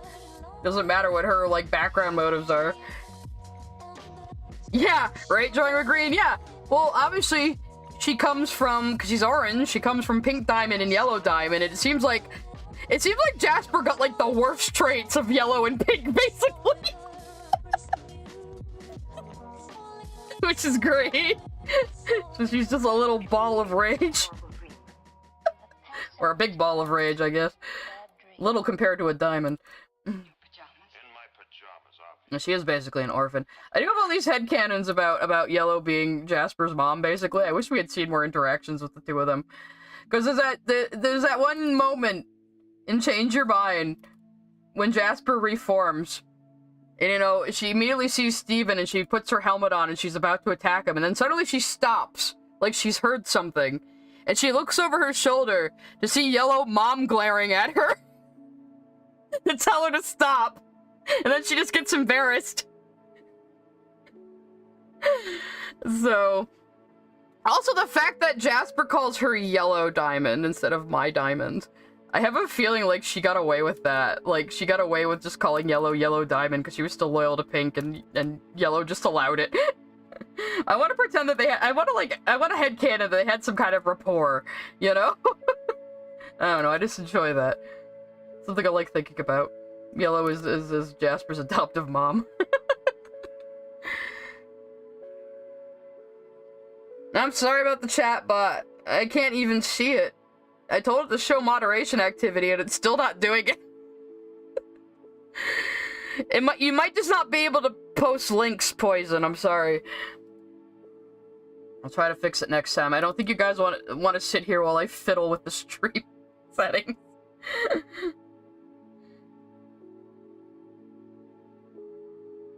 It wouldn't be one of my streams if I didn't have technical issues. Well, I think Jasper at least thought she loved Pink. I mean, all the gems seem to be pre-built with, like, this almost, like, reverence and worship of the diamonds, you know? Like, because Peridot was the same way, like, oh, the diamonds are great, but my diamond's the best diamond, and Holly Blue was also like that. So it's kind of like, it's kind of like diamond worship comes, like, pre-built into them. Which would make sense, because the diamonds made them to be their servants, you know? So, diamonds are basically gods. I headcanon that Jasper never even met Pink. Because that just makes her angstier. And I'm terrible. Oh yeah, Jasper definitely... Oh, yeah, she... No, but that's the thing, True Peanut. She does have low self-esteem. She covers it up with a superiority complex. Jasper has the exact same issues as Amethyst, coming from the opposite direction. Actually, I'll show you the thing that convinced me of that. I'll show you the exact thing that convinced me of that. Because it was the fucking Dove commercial.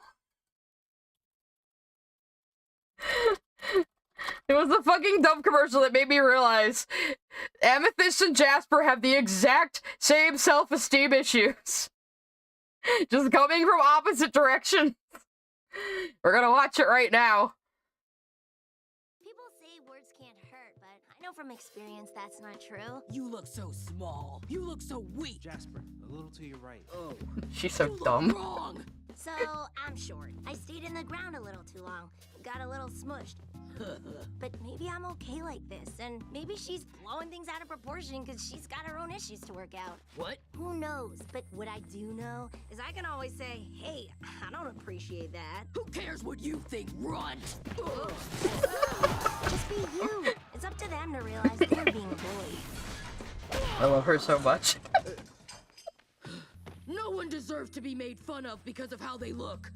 If you catch yourself making hurtful comments, maybe think about where that anger's coming from. Great, cut. Yeah, Jasper, where is Keep that your anger cool coming like from? that. This is so much pressure. Pressure made me who I am. Wow. So yeah, I watched that and I was like, oh my god. She has the same issues as Amethyst. The same issues with self-worth. I just love that though, like, all it takes is Amethyst suggesting she has issues, and Jasper's just like, I'll show you how much I don't have issues, and then trashes the entire fucking set to prove that she's normal. I just love how unself-aware she is. This is why she became one of my favorite characters. And of course she's a fucking goober. She spends Steven Universe Future pulling up grass. Come on. That's the whole point. She's as dumb as everybody else in the show. Yeah, Steven running away in the background. Steven was at, like, the craft services table, and all of a sudden everything starts exploding. Anyway. So yeah, Jasper has the same fucking self-esteem issues as Amethyst. She just covers it up with a superiority complex that she might even buy into herself. But the way I see it, the way I've come to see it, is that Jasper's whole motivation is justifying her own existence. Because, you know, she came from the worst kindergarten on the one colony that was a failure. She was made for the war that Homeworld lost, and her diamond fucking died. And all the other Earth quartzes are considered useless, and it's embarrassing to be from Earth. And she was like, the one good thing that came out of the Earth project. Kind of exactly like what Pearl said about Amethyst. Parallel! So yeah, Jasper is basically trying to prove her worth to the Empire at all times, and that's why she is the way she is. She was also made a little too perfectly for her role, just like Spinel. So, which is why she's such a fucking psycho. Cause like, her dialogue in Fragments makes me think, like, even the other quartzes thought she was a little too hardcore, you know? So she's always kind of been isolated and alone, and, you know, nobody else is on her level, really. She's always lower or higher than somebody else. Yes, Jasper has an inferiority complex that she covers up with a superiority complex, which is why she completely lacks any introspection. Probably because she steadfastly refuses to be introspective. Just her being in Little Homeworld at the end of Future was a big step. you had to pull her kicking and screaming into fucking character development. That's why she's great. Oh, I love you, crazy bitch.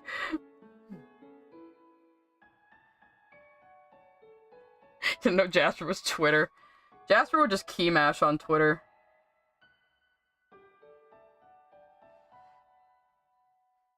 Yeah, Beta is the bad kindergarten. Like, Peridot explains it outright, that they made the beta kindergarten to quickly, like, make more quartzes to throw at the rebels. So basically, they made the beta kindergarten just to make cannon fodder. Just to have bodies on the battlefield. And Jasper somehow, despite the terrible conditions and everybody else coming out kind of wrong and funky, Jasper came out perfect. Like, more perfect than most quartzes. So, like, Amethyst had the perfect conditions and came out, you know, too small. And Jasper had the worst conditions possible and came out perfect. So, a little, like I said, a little too perfect, because she likes fighting just a little too much. I mean, a quartz should like fighting, that's their job, but, you know, she's a little too into it. So...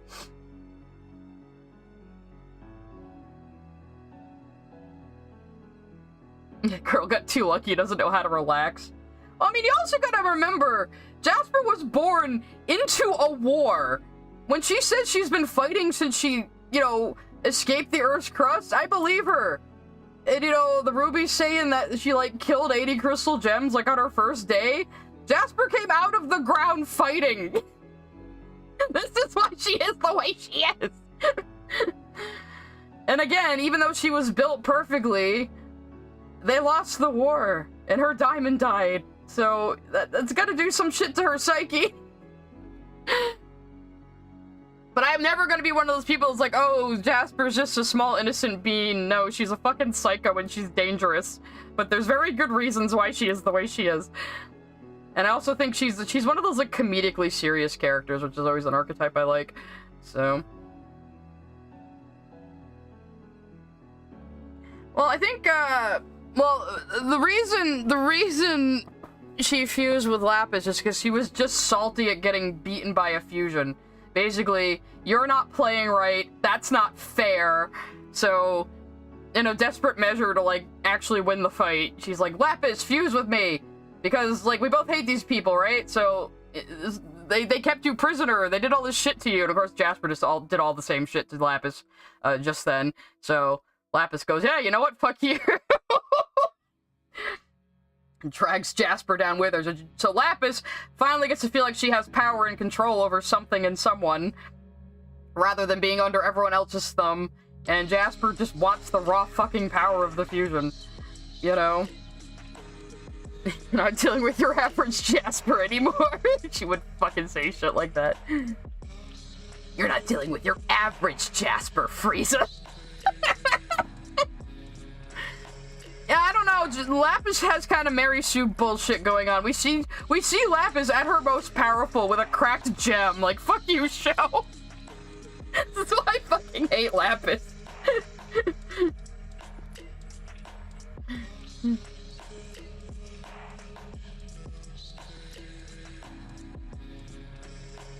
I think Lapis probably had more mental fortitude over Jasper, because Jasper's kind of dumb, and also Lapis has been in the situation of being trapped somewhere, you know, for the last 5,000 years, so it's familiar to her. And Jasper had probably never fused before, ever, so, you know, she didn't know what the fuck she was getting herself into. Ah, see you later, SA, thanks for coming by.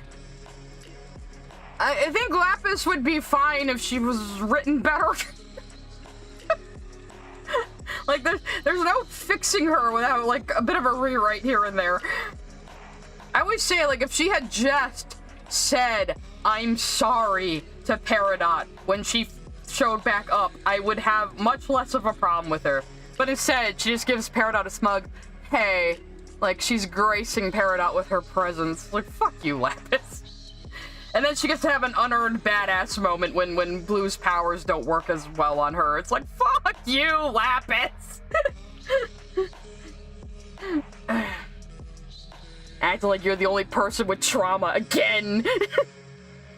Maybe I've known too many people like Lapis. It just gets under my skin.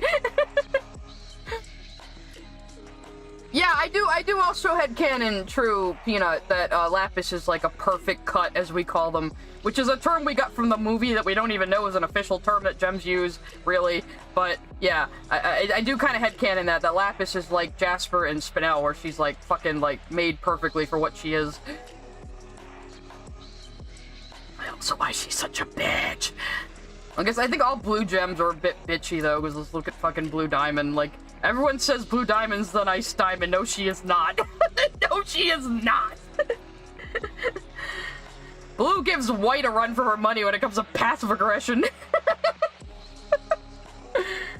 Only I can fix Lapis. Stop telling me to fix Lapis! I don't trust myself to write her fairly. That's why it took me so long to go up with dialogue for that one comic.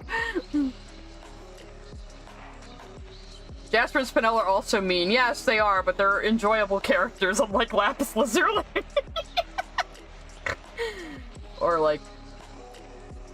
Yeah, I don't know, like, people who think we're supposed to feel bad for Blue because she cries, like, that's not even it. Like, her grief, her performative grief is obviously destructive to everyone and everything around her.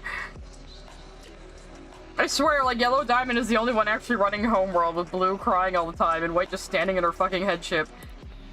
No wonder Yellow looks like she has a headache. I mean, a perfect cut would literally, for a gemstone in real life, would be, you know, how it's cut, you know, with the geometric shapes. So I would assume that would, like, affect how well a gem functions or something, maybe? I don't know. Like, I think it's okay to kind of make up your own lore. A little bit. I mean, I kind of do. I kind of operate on my own ideas about how gems work sometimes. I try to keep close to canon, though. Because I'm just like that. I'm just autistic like that, really. But, Blue Diamond give her a psychic attack, basically. And I probably should have kept some of the shading on her hand, actually, because I'm supposed to have her under the tree still. Whoopsie doodles.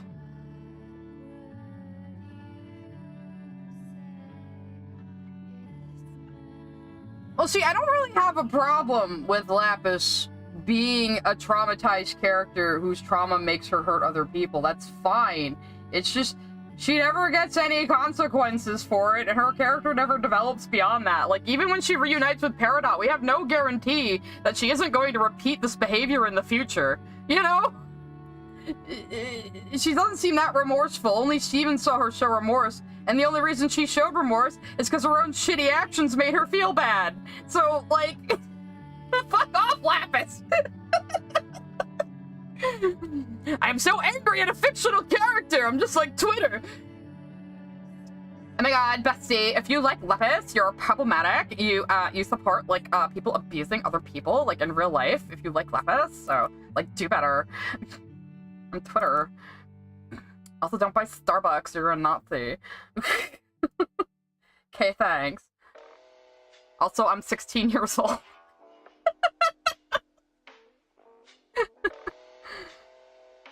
Headcanon Ruby can't spell Lamborghini. I don't think I could spell Lamborghini if you asked me to be honest. I would be a Ruby. I mean, I am an Aries, I'm a fire sign, as if you couldn't fucking tell. I would just be a fucking Ruby, let's be real. Pretty squat, too.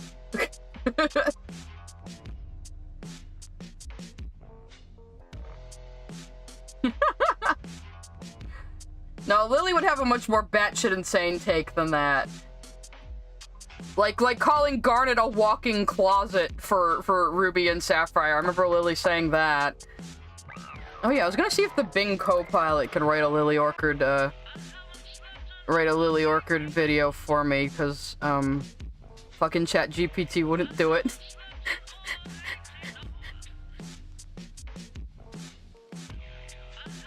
Oh, it can write Python for you? Jesus Christ, Bing.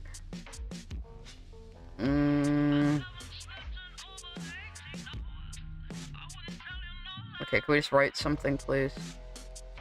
Ask me anything. Oh, that was just a suggestion of what to make it right. Oh, stop! I didn't actually want that.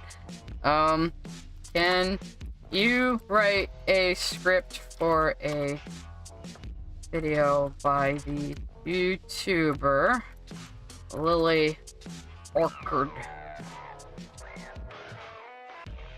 Why'd you cut me off, you stupid thing? Bing, I am trying to use your AI for illicit purposes. Okay. Yes, I accept your fucking terms of service. Fine, let me use your stupid thing to make a joke. God damn it. Okay, yeah, okay. Can you let me actually do it, though? The fuck? Oh, here we go. New topic. Gimme.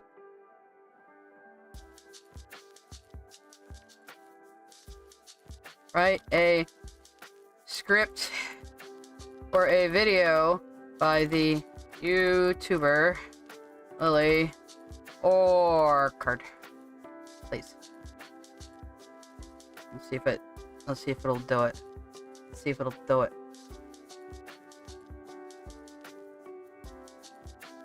Okay, that time I saw the auto mod catch yours drawing with green. Garnet is genuinely just standing there, and Lily's like, your racist, homophobic sex style that only exists to be taken advantage of, and this is Rebecca Sugar's fault. Yeah, like, Lily! Oh, it's actually doing it, wow, okay. Oh my god. Oh my god. It doesn't sound anything like Lily. Yes, I'm accepting your terms of service, Jesus Christ. I know the AI isn't real, Bing. I'm not stupid, I'm not a Google engineer who thinks the AI is becoming sentient because I'm an idiot. Oh yeah, Lapis definitely has PTSD, but that doesn't excuse her actions. You gotta own your own shit at some point. You know? Yeah, Lapis... Yeah... Oh yeah, Lapis putting her hand on Peridot's shoulder. Imagine writing a scene this sinister looking. But no, she the whole episode of In Raising the Barn, Lapis is just assuming that Peridot's gonna go along with what she says. She doesn't even ask her first. And then when Peridot finally stands up for herself, Lapis takes the entire barn away. And it's like, bitch! Lily stole her ex's last name? How do you do that? How do you steal somebody's last name? Honestly, when I first saw the name Lily Orchard, I thought it was like, I thought it was a pen name or a handle. I didn't think it was like a real name. To be fair.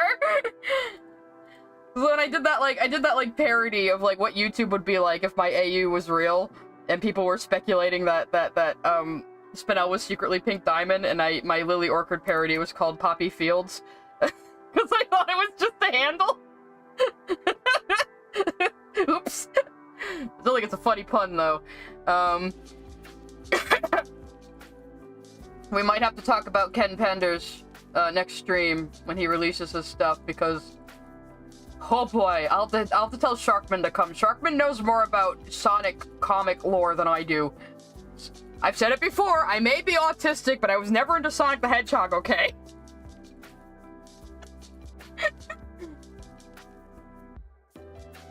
No, it did write me something. I just don't think it... I don't think it... It doesn't sound like Lily at all. It's not. It's just generic shit. So... Lily would never be this pleasant. Like, hey everyone, it's Lily Orchard. Welcome to my channel. If you're new here, don't forget to hit the subscribe button and bell. I mean, Lily would just be like, I lost subscribers since last time, you motherfuckers. You better give me Patreon button. Like, Lily is so rude to her fans. Like, I know I could be an asshole to people sometimes who deserve it, but, like, when it comes to, like, my fans just asking innocent questions, like, yeah, Poppy Fields. I thought it was very funny with that one. Well, okay, for those of you who don't know who the fuck Ken Penders is, I'm about to make you want to pour bleach in your eyes. So Ken Penders is this insane guy who worked on the Sonic comics for Archie, and his art has always been kind of bad, but, so he managed to sue Archie for his original Donut Steel Echidna characters, because he thinks he invented echidnas in Sonic somehow, because he's insane. So he wanted those characters back, and now he's making his own original work with those characters. And, this is what it looks like. So, yeah. That's what we'll be talking about when he releases his art that he's been working on this entire time, because he's been drawing a comic, guys. He's been drawing... What the fuck is that up there? Who is that? Who dis? Okay. I have no idea what's going on. So yeah, somehow his art has degraded over time. I don't know how you do that. That's not AI, that's just human incompetence right there. That's what that is.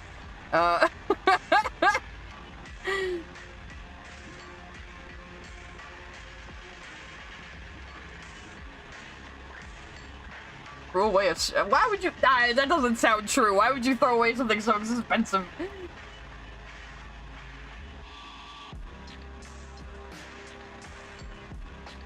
You're right, it's not fetish art, but it has like that weird greasy feel of fetish art. It's very odd, you know? This is I don't like it. I don't like it.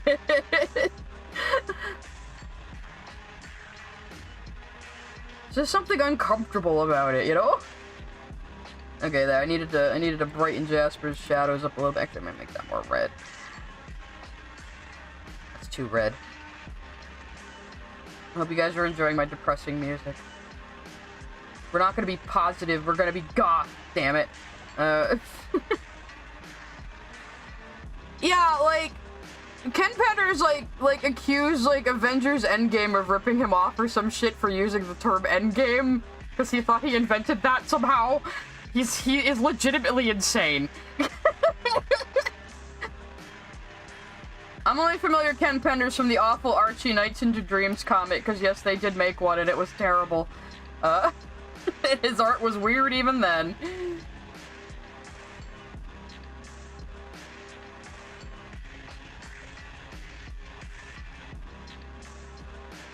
My emo phase, that's been like my entire life.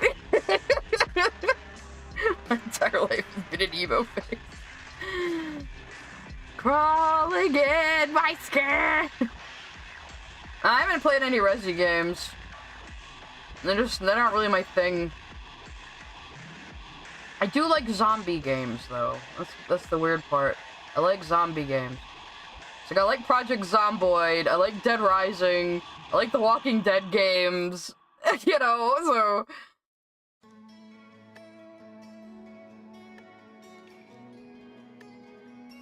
He also complained about the song we were ripping him off because Knuckles has a family. Yeah, it just appeared out of nowhere. Boom! Because she's on a different layer. Hey, puppy, what's up? Not time for food yet. What? And you're not gonna go out and bark at the neighbor dog's doggy, so you can forget about that right now. Puppy's coming up to my seat, which usually means she wants something. I'm gonna have to go check on her in a minute. What? Yeah? She's trying to get me to follow her out of the room, but I'm not going to at the moment. Give me a couple of minutes, puppy dog.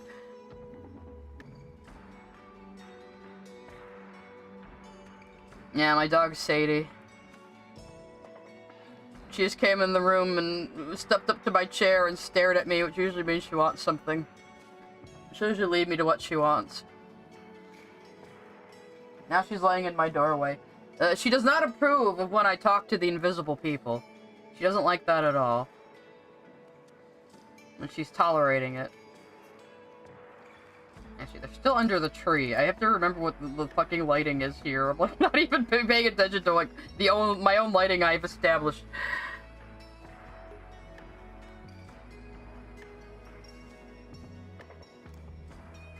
Well, that's good, Jaden. I mean, if you're enjoying what you're writing, keep at it. And it's a good exercise to think about how to combine these two things. I may have been a little inspired by Steven Universe when I named her, yes, because I've always kind of liked the name Sadie, but I think Steven Universe made the name stick in my head again, so that's what we ended up naming the dog. Name it Chef. Yeah. You think my dog would be used to my shenanigans by now? She's very persnickety. It's funny. My dog thinks she's like the household manager. She has to make sure everyone's where they're supposed to be and doing what they're supposed to be doing. She'll go tell on the cats when they're misbehaving, or go over there and like put her mouth on the nape of their neck to warn them. She's a labradoodle, so she's yellow and curly. So she's got the smarts of a poodle, but she has some sort of goofy lab traits as well, so... She's very smart, though. My dog has learned how to spell. It's terrible. I was trying to hide that I was saying the word R-I-D-E. Okay, she didn't look at me. One day. I was telling my mom I was gonna take her for one, and as soon as I spelled out the word, she looked at me, she perked up and tilted her head. I was like, you did not fucking just understand that. You do not know how to spell. Bullshit. I'm honestly thinking of getting her one of those button systems with the recorded voices to communicate with, because I think she would actually be good at it. She understands a lot of words. It's kind of scary, actually. I mean, some of my commands for her are nearly full sentences, too, and she understands them. I think she thinks they're one long word, but she still understands them. Doodles are pretty high maintenance, though. I would not recommend. I had to give her a bath the other day, and of course she was fighting me when I was drying her. It is a little hard because we got her, like, right before COVID hit, so she didn't get much experience at the groomers or with other dogs, so... So usually I'm the one who ends up grooming her, because she'll put her teeth on me, but she won't bite me, because she probably knows I will fucking end her if she bites me. So, and I'm the one who was always training her, and I was the one who, like, when we first got her as a puppy, I would take her everywhere with me in the car.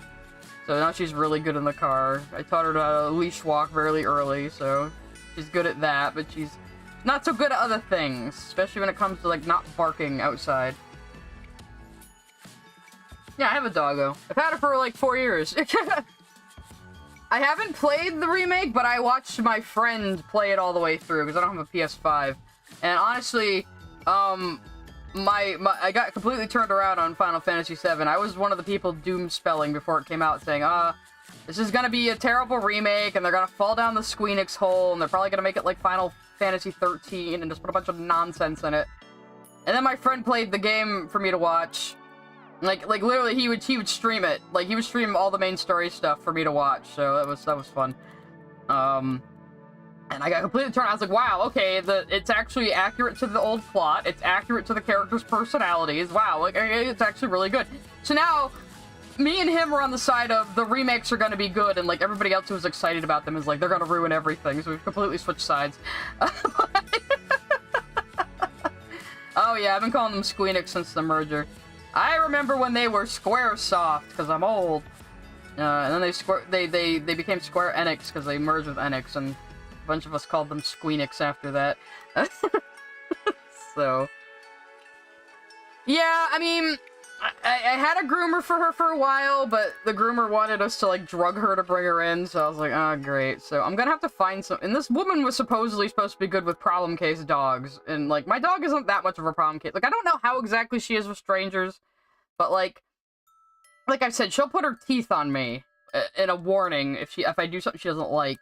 Like, I brush her hair the wrong way, or I'm plucking her ears, but, and she won't bite me. She knows better. as sassy as she can get. So... and I also work with dogs as part of my day job. They're smaller dogs, and I do a lot of grooming on them, too, so I'm used to, like, having to put up with dramatics. I don't know if the pebbles are gems.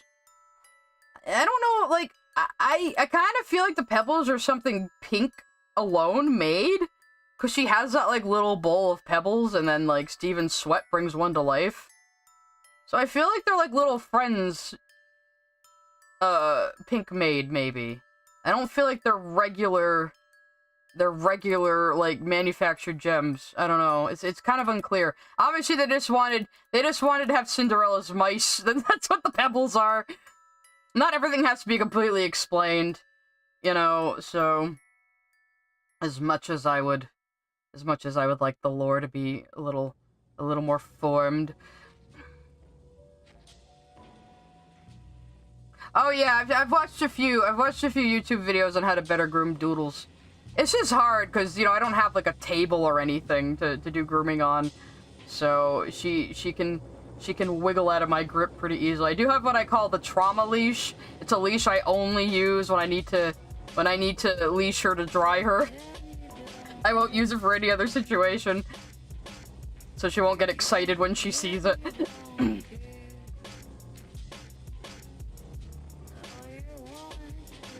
Yeah, like, I guess any mineral could be a gem because, like, bismuths and pearls are gems, but they're not actual gemstones. Bismuth is a heavy metal, it just happens to crystallize. So... Yeah, the pebbles are totally Cinderella's mice. There's a lot of Cinderella, like, stuff around Pink as, like, a motif. Just giving us the idea that she was the princess of the family in a few ways. I hate the people that act like, you know, Pink having been a bit of a spoiled brat in the past, like, completely invalidates, like, all the trauma that the other diamonds put her through, because it's, like, stupid. Oh no, a character isn't perfect. It's almost like the whole show is about people not being perfect. Oh wow, Pink is a product of her environment and, like, doesn't have, like, you know, concepts we do of, like, therapy and shit, and just was, you know, reacting with what she had and what she knew, you know, like, I'll be so happy when this trend of thinking this way ends. It has to at some point, because it's just so headache-inducing. And people just make themselves look like idiots. Oh, yeah, I said that in my video, too. Like, oh, gee, almost like we get looks into Pink's life so we can understand you know, why she became Rose and did what she did, you know, and we can see that she had character flaws like anybody fucking else.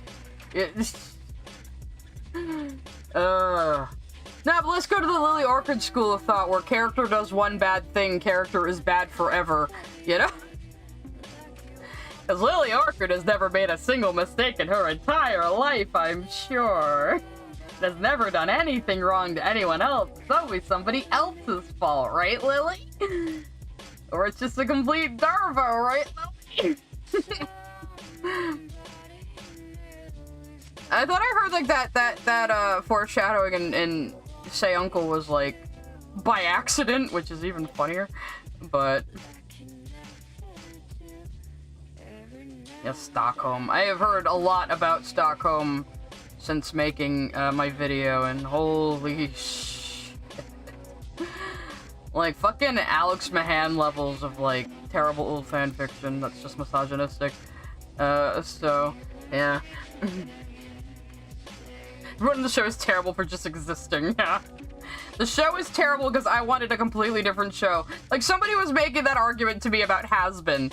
Like, oh, well, the hotel, like, not being a good idea and Heaven not accepting it was, like, something Vivian must have changed at some point. I'm like, changed from what? We didn't learn a lot about Heaven in the pilot. How do you know anything has changed? What you're saying is you just wish the show was a different show. I don't understand people are like, why isn't the hotel in Hazbin Hotel important? Like, did you watch the fucking pilot? The hotel was always a bad idea that was never going to work. That was the joke. Charlie is really naive and overly optimistic. That's the joke. I think what we're gonna be leading up to with Hazbin Hotel is things working out in ways, Charlie didn't expect. You know? Like, for God's sakes, the fucking show starts with fucking Alistair calling her delusional in his fucking ad he made for them. Because he was mad he had to use a TV. And, like, in the pilot, like, nobody takes her ideas seriously. You know? And in the beginning of the show, nobody takes her ideas seriously. Even Angel Dust is just there for a place to crash. You know, they all start becoming closer as a found family. Maybe that's the fucking point. Maybe let the show actually fucking finish before you start deciding what it's about. We don't know what Lilith is up to. I definitely think Alistair has something to do with Lilith, though. I think he's working for her. I don't know what their goal is, though. But I do think Alistair was antagonizing Lucifer in order to get him and Charlie closer. Like, that was his goal. He was just doing it his way and being a pain in the ass because he can. I love you, Alistair. I didn't expect Alistair to become my favorite character because he does look like a cringe Tumblr sexy man, and I honestly thought he was gonna be really edgy, but, like, I like him because he's an actual menacing demon. He's, like, unrepentantly inhuman at this point. I fucking love him. He's great. I love all the people that are, like, shocked at what he did to Husk, and it's like, did you forget he's evil? Like, he's literally, like, he revels in being a demon. He thrives on being a demon. What did you expect from this man? Ay, ay, ay. It just, look, I don't care if people don't like the show, because it's just not for them. But when you're out there just making shit up, so you can shit on a female creator. That's what bugs me. That's why I go after people. Because they're not doing this in good faith, you know? So I'm just gonna go make fun of them.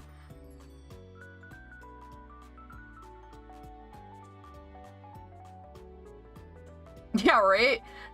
Like, oh, what? Or the people who are like, oh, why is Alistair suddenly considering Charlie a daughter? Bad writing. It's like, how did you miss that he is, like, watching Lucifer's reaction the entire song?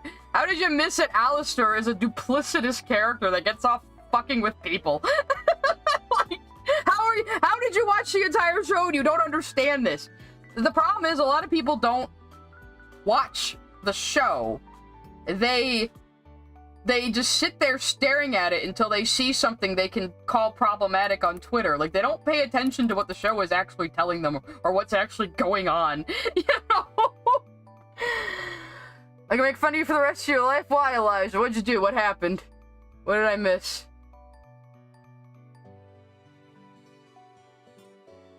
I mean, I will take any opportunity to make fun of somebody. As if you guys don't pick on me, too. Not a fan of the big 3D era Final Fantasy. That's fair, Umsley. I kind of started with Final Fantasy VII. You know, like a lot of other people, like, Final Fantasy VII, like, really brought JRPGs into the Western consciousness back in the day.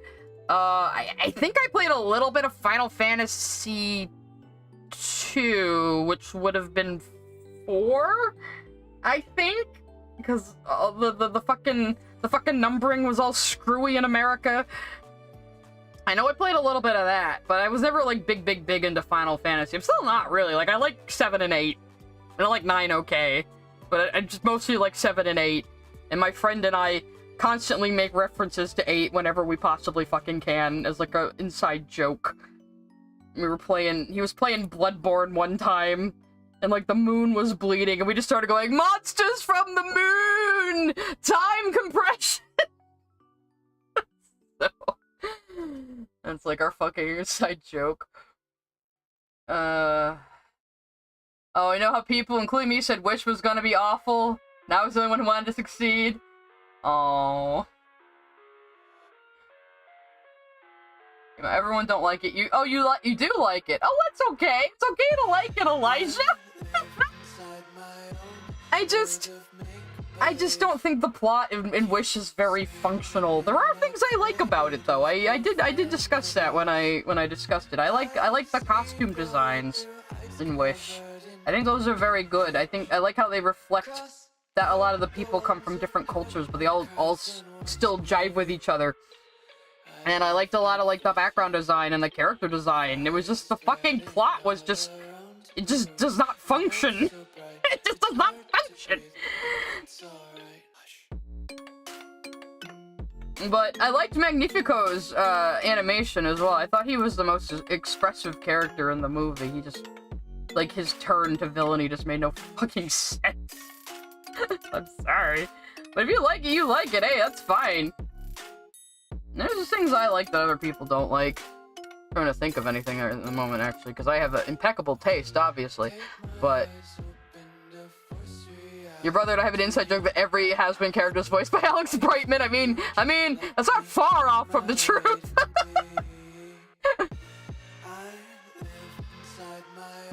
Yeah, we got email. This is Cradles now, though. I heard this on somebody else's video, and I fucking was like, this is fire shit. I mean, I make no secret about how much I wish Disney would just fucking die already. So, I'm just sitting here rubbing my hands in glee, enjoying my Schadenfreude. But,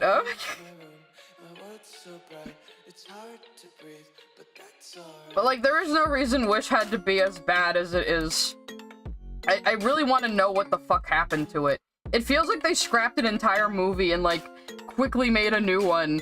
You know, it's so weird.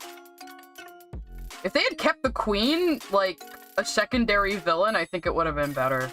Because, like, the kids have this entire song where they're singing about how they're gonna go become rebels.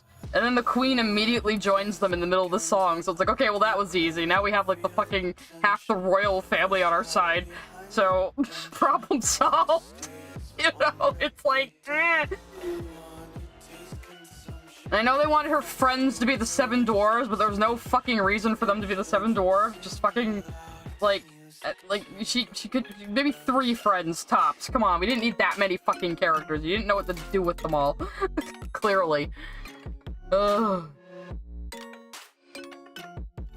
Oh, I've been making fun of Lily, during the stream, Elijah, but you know how we go. People calling her racist because her furry designs are based on animals instead of human racial traits.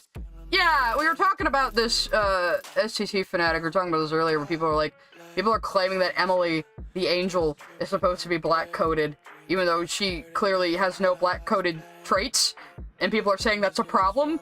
But, like, the only reason people think she's supposed to be black-coded is from a very early voice call sheet before any animation was even done or the characters were even finalized. So, like, basically saying show bad because this character isn't black-coded when there's no proof she is actually meant to be. Except one outdated voice call sheet.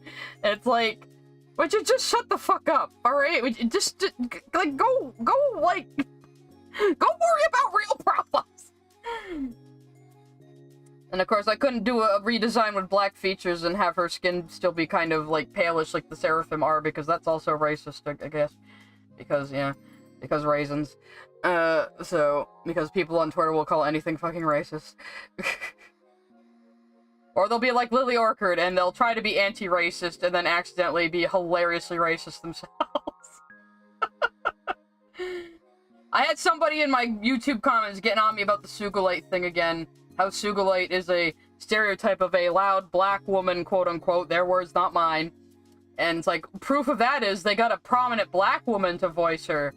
And I'm like, okay, so, do you think Nicki Minaj is just ignorant that this character she voiced is a racist stereotype, and she needs you, the savior, to come tell her this? I mean, it's... I mean, you see what I'm seeing here, right? It's just like... So you're saying Nicki Minaj voiced a racist character and was just completely unaware that it was racist?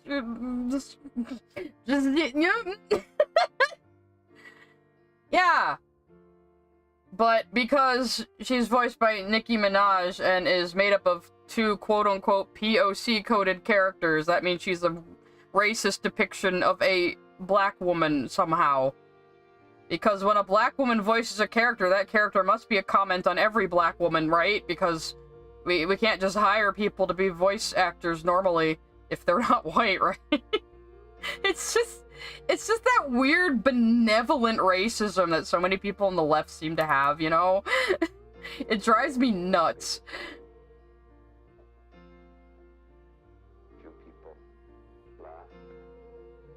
How is everything I say completely right? Oh, don't stroke my ego, Davis.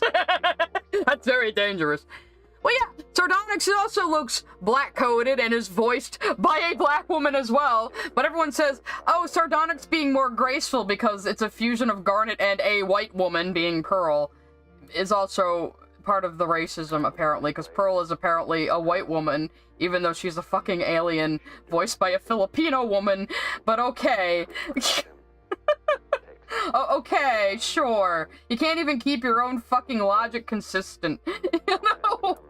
Character is the race of their voice actor until they're not, because it's convenient for me calling the show racist. While I'm being very racist myself. I just can't with this shit. I just can't.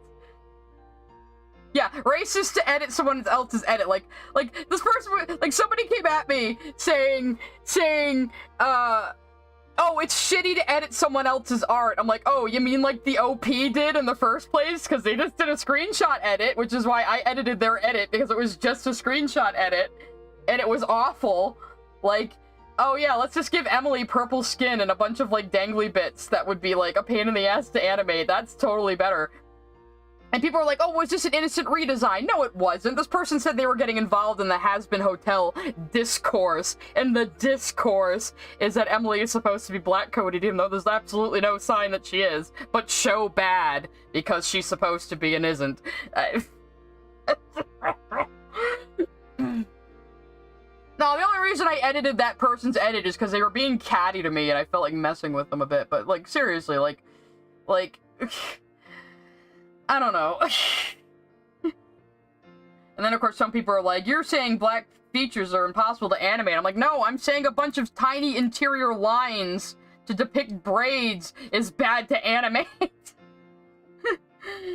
Cartooning is about abstraction and simplification, not realism. You know? I just hate how these people, like, ruin cartooning with their stupid, like, arguments about such and such is racist because I said so. Because I want somebody to yell at. I'm just so sick of the horse shit.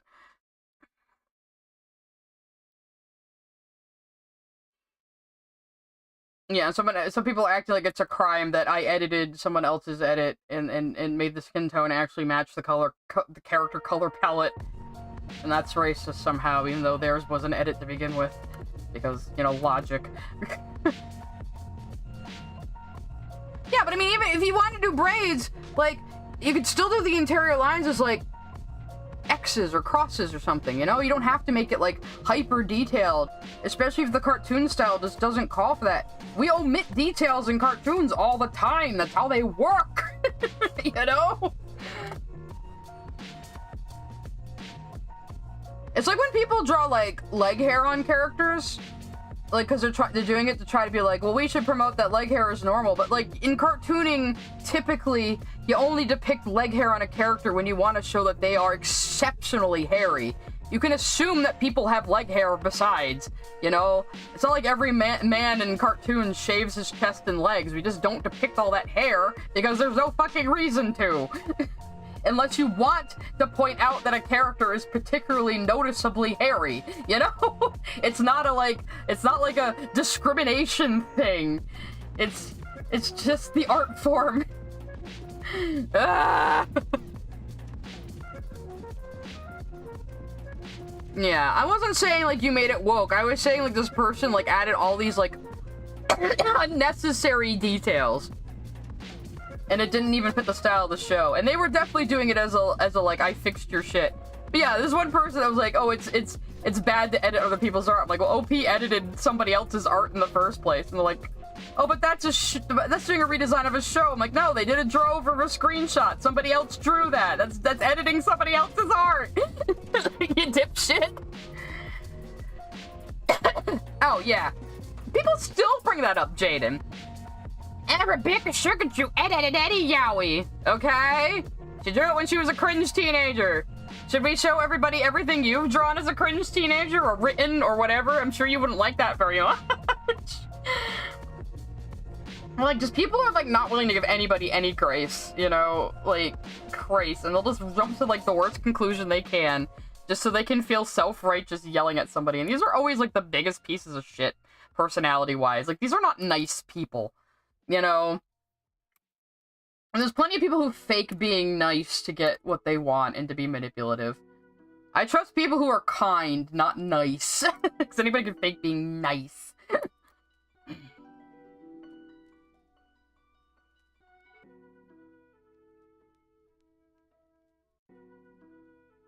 Yeah, exactly, Drawing with Green. It was showing that, that Shady and Lars were, like, run down and had been there a while. That makes sense, you know? Obviously, no, I do think it's really funny, though. It always seems like it's a little joke, actually, that Sadie grows leg hair on the island, but Lars's little Filipino ass doesn't even grow any facial hair. That's really funny to me. Because I know a lot of Filipino people. So, it's true, they really can't grow facial hair. Not very well.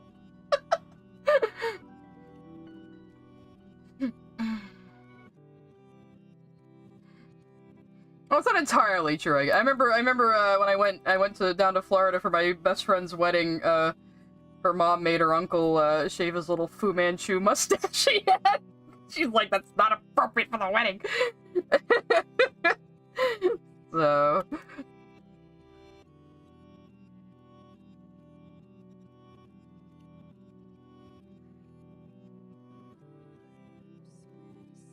That was a fun trip. I get to her mom's house. I'm sat down in sat down in the kitchen, immediately handed a bowl of oxbone soup. Good times. Good times. Think Amethyst and Jasper would form a crazy lace agate? Oh, maybe. Because they are, like, they're both quartzes, but they're different kinds of quartzes. And agates are still a quartz. Because I would think, like, 2 Jaspers fusing would just make a bigger Jasper, like, and 2 Amethysts fusing would just make a bigger Amethyst. You know, a little harder to tell with the fucking quartzes. No, just the fact that Lars didn't grow even, like, a shitty little teenage mustache is very funny to me. You know? I don't know. Maybe it's because I like to pick on Lars, but... I don't like the rest of that episode, though, because I just do not give a shit about Lars and Sadie's bullshit. I'm sorry. And I hate that the show wasted so much time on those 2. There were other human characters they could have focused on. Like, we don't get to spend enough time with the pizza family. And they're funny, especially Nanafwa. Nanafwa is best townie. She's old lady goals. I want to be that based when I'm old. Nanafwa sees, like, fucking Mayor Dewey fuck it up and goes, you know what, I'm gonna end that man's whole career.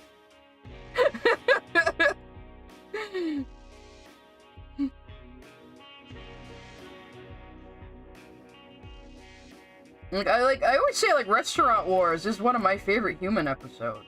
Like, that and Horror Club. If they were all like that, I wouldn't have as much of a problem with the human episodes. Oh, I'm gonna take a break right now, though, and feed the animals, because I do have the dog staring at me soon, and it's about that time, so I will be right back.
Oh, you don't like Sour Cream's voice?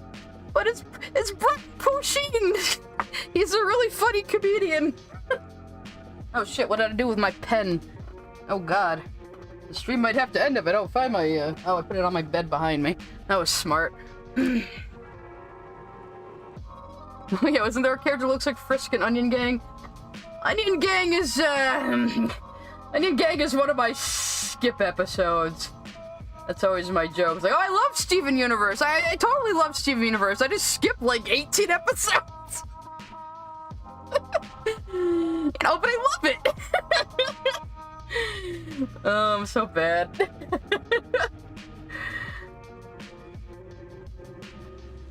I think everybody has a fandom like that, though. You know, right? There's a lot of stuff about it that frustrates you, but you still love it.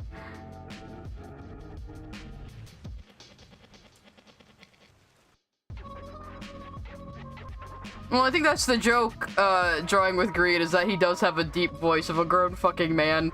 I love Greg the Babysitter, where they didn't even give Sour Cream, like, baby noises. It was just Brian Pusheen going, goo goo gaga, bah. You know? I don't know, that fucking just cracks me the fuck up. I like stupid jokes like that. Got you intimidated? Well, she's reacting to her fucking helmet getting split in half, like fucking anime style right here, because I'm a weeb. Of course, being a weeb is bad these days if you're Lily Orchard. That is one thing I am gonna plan to do. Because I think I am gonna do a few more Lily reactions for fun. Again, do not know if they'll be made into big videos like the first one, because if it's not funny, it's not funny, you know? I'm not gonna force it. But I did wanna react to Lily's top anime ranking one, because Lily considers, like, fucking Hamtaro better than Revolutionary Girl Utena. So, yeah. Next time I feel like hurting my brain. I am still waiting for Yandere Dev to upload his video about all of his past controversies, because I definitely want to react to that. Because I will probably go Super Saiyan 2 quite a number of times. Baby Sour Cream having a deep voice is funny, whatever Wish did with the goat. Yeah, I'm sorry. I wrote off Wish the second that fucking goat talked in the trailer. As soon as I saw the goat talk in the trailer, I said this movie is going to suck. I was right. No offense, Elijah.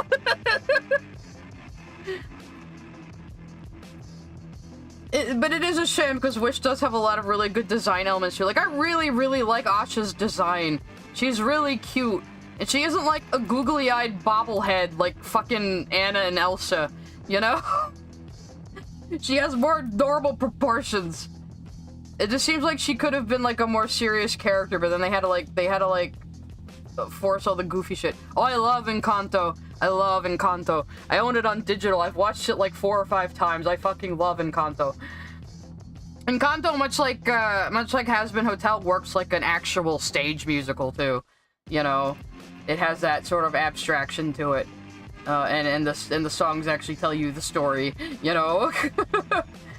I think my problem with like a lot of like sing-along animated kids movies with songs is like the songs are just there to be pop songs that they can sell on a soundtrack, and they're not actually telling you the fucking story, which I think is why a lot of people think a musical is just where a song interrupts the plot, which is just not even how musicals work. Yeah. I used to know how to sing that song. La family madrigal. All the people are fantastical and magical. I'm not as good a singer as Stephanie Bertitz, though. Like, Jesus Christ, that rapid fire part she has to do that sounds like a trumpet toward the end, goddamn, that takes a lot of breath control. I fumble that part. So, like, I can't do Dolores' part, and we don't talk about Bruno very well either. It's like, it's so rapid, and I always forget what the fuck the lyrics are, so I fuck it up. We don't talk about Bruno, no. I have my voice back, by the way. I can sing. I'm always a little shy about singing, but I do like Lin-Manuel Miranda's music. I thought Moana's songs were pretty fucking like forgettable though. I like some songs from Hamilton, but I haven't seen all of Hamilton. Like, I have Wait For It on my playlist because I actually saw the lyrics for Wait For It on some Dragon Age fan art, like a long time ago. The part that goes, you know, it was like, death doesn't discriminate against the sinners and the saints, it takes and it takes and it takes, that line. I saw that on like a piece of Dragon Age fan art, and I forgot about it for a little while. And then I saw like an animatic of someone doing an animatic of that song, and I was like, oh, this is that song. Those are those lyrics. Oh, hey, cool. This song is pretty awesome. So that's as far as I've gone with Hamilton, though. But I do like Wait For It. I like Wait For It quite a bit. And I like a lot. I mean, listen to what we're fucking listening to right now. I like hip hop. I grew up in the 90s. I like hip hop. Like, you couldn't grow up in the 90s and not be into hip hop a little bit. It was everywhere. Like, fucking, we had Will Smith and TLC, and we had what's his face, Coolio, Rum DNC, we had fucking Wu-Tang Clan. Like the 90s. Everyone thinks the 90s, they think grunge rock, but goddamn hip hop was also like right up there too. I'm getting to the point where I don't understand the new music though. Like, I hear music on the radio before my Bluetooth connects, and I'm just like, what is this? What is this garbage? I say as I'm listening to like distorted, dark ambient trip hop music. Ah, your music's weird, kids. You should listen to this where it's just like a droning, horrible noise. I have heard people say that Hamilton's a little too long. I do like historical fiction. I do like historical fiction, and when people do kind of modernized takes on history. Actually, if you liked Hamilton, you'll probably really like Samurai Champloo, which is like that. It's Edo era Japan, but with like hip hop music and culture put over it. And Hit the Diamond is definitely inspired by the fucking baseball episode of Samurai Champloo. Like, there's just no fucking way. And the main character, like, his fighting style includes breakdancing. It's great. Actually, let me find a gif of Mugen. In fact, I was looking at gifs of Mugen when I was trying to figure out how to make Spinel fight, because I kind of wanted her to do, like, I did kind of do her. She does, like, she did kind of like a windmill kick up at Jasper.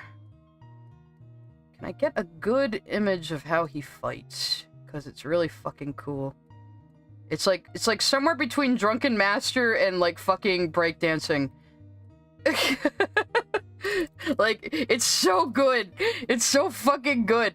Okay, well I think that's actually him pitching in that baseball episode, actually. Hang on. I think I have one.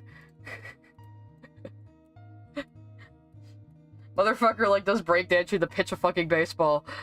I love you, Mugen. And I think it's the same director as Cowboy Bebop, and of course, in the English version, guess who he's voiced by? Steve Bloom. Bye. Oh, is that an even better gif of it? Yeah. Like, that's a way to pitch a fucking baseball right there. But yeah, his main, like, his main fighting style is fucking breakdancing. It's so good. And yes, there's an entire episode where the Americans come earlier than expected, and they drive them away by playing baseball, which is why I say, like, the fucking Hit the Diamond was definitely inspired by that, partially. Well, no, historical fiction does not have to be historically accurate. Obviously, it's not historically accurate. They're fictionalizing these historical people. But I like stuff like that. I do. I always have. So, I think it's on its fan the face of it. I still think it's a very good idea, even if kids now are trying to call it problematic, because, oh, the founding fathers owned slaves. You can't ever do a story of them fictionalized ever in a any good light. And it's like, can you just, like, could you just, like, learn how to have fun? Like, seriously. Why are the kids today such fucking sticks in the mud?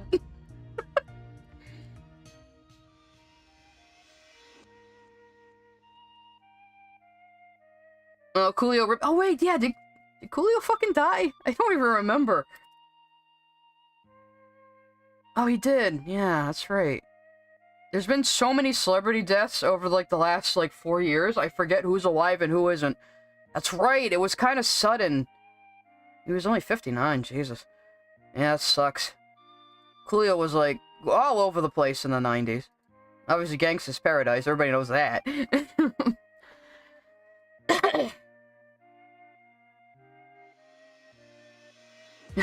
Like the antithesis of Lily? I mean, probably. Yeah, I like to, I mean, I consider myself... Yeah, I will never be concerned with being overly PC. I think that shit is poison. You know, you can be a good person without having to, like, adhere to all the holy virtues. I mean, it's literally religious thinking. I mean, that might be part of it. Despite all the fantastical things that I draw and enjoy, I am actually a very hardcore atheist.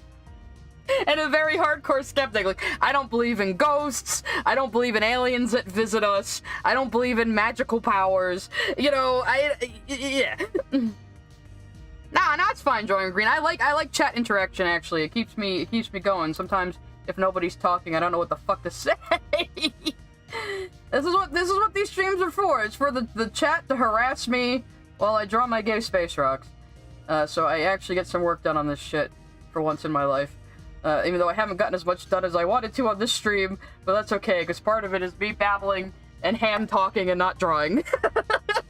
Actually, when I do finally get a VTuber, when I do finally get a VTuber, maybe I'll need to get the hands program so it can follow my fucking hand-talking. That would be hilarious.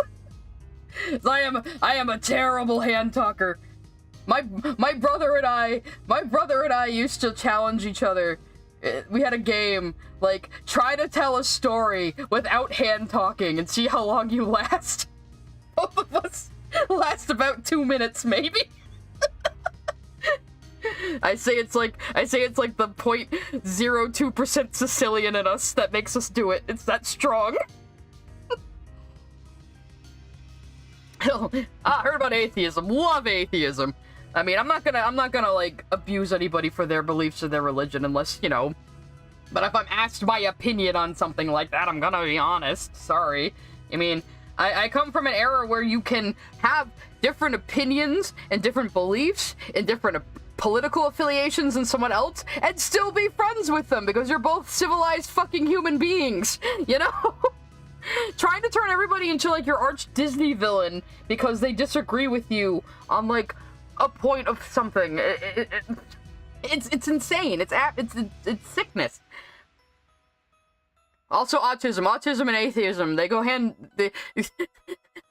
autism and atheism, that's basically 90% of what I am. Yes.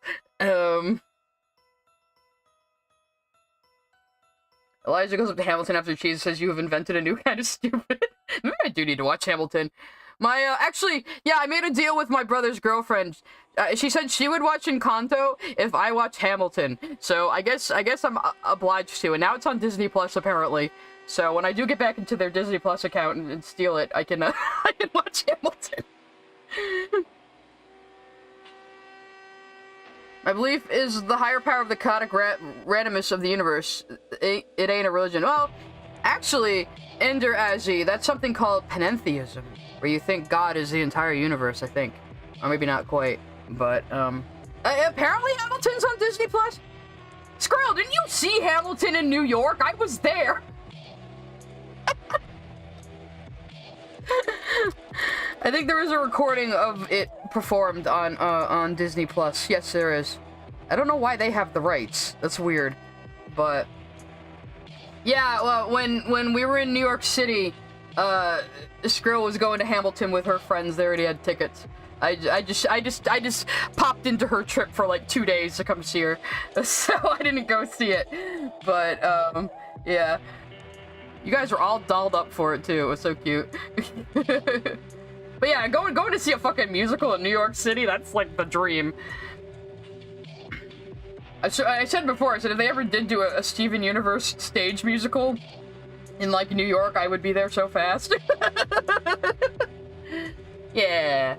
I've told this story before, but Skrill was visiting from Poland. It was her first time in the United States, and I was like, well, when the fuck am I ever gonna get a chance to, like, meet you in person anytime soon? So I was like, New York's like a 3-hour train ride for me. Do you mind if I like pop down and come see you? And she was like, yeah. And then another one of our friends came too. So we shared a hotel room, but which was good because we could break up the price a little bit there. And Jelzy wanted to come too, but it would have been such a hard trip for her to like fly in from California just for a 2-day trip in New York. It would have been, I mean, it was exhausting just for us coming from Rhode Island and Virginia. So like ultimately we decided, nah, we'll catch you on some other trip, Jelzy. It would just be too punishing.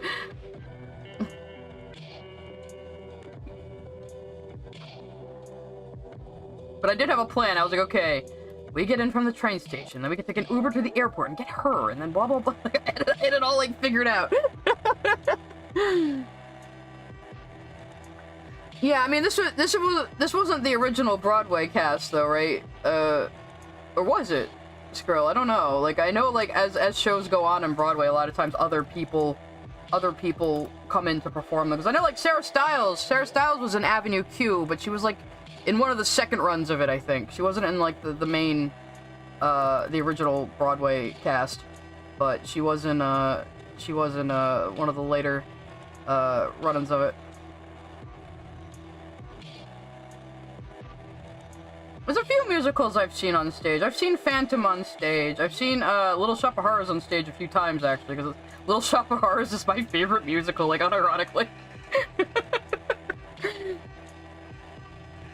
Yeah, it was a second cast. That's okay, though. I mean, that's how plays are supposed to be. You're supposed to have, like, different people on various nights or times or whatever, you know? You got the original CD? Nice.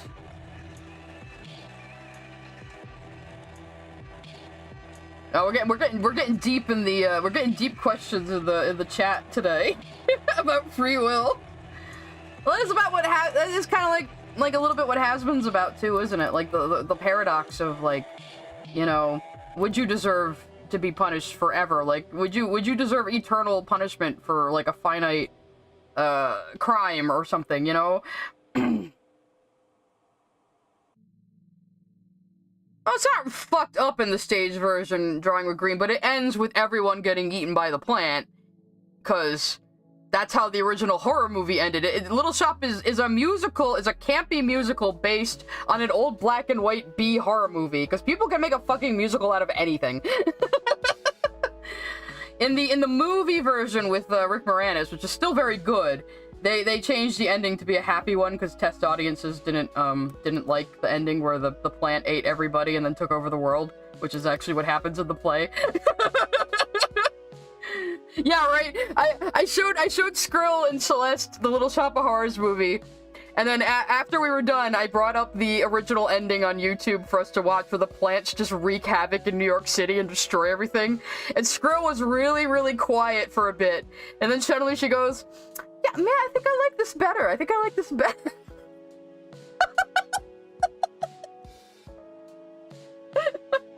Oh, I've seen the original black and white horror movie too. A fun fact, Jack Nicholson is in it. A very young Jack Nicholson is in it. In the old black and white one.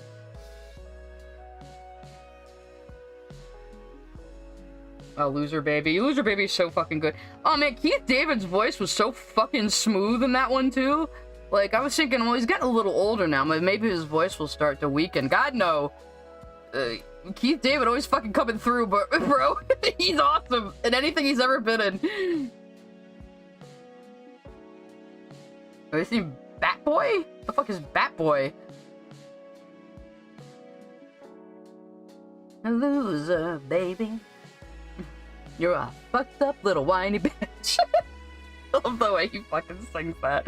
It's so good.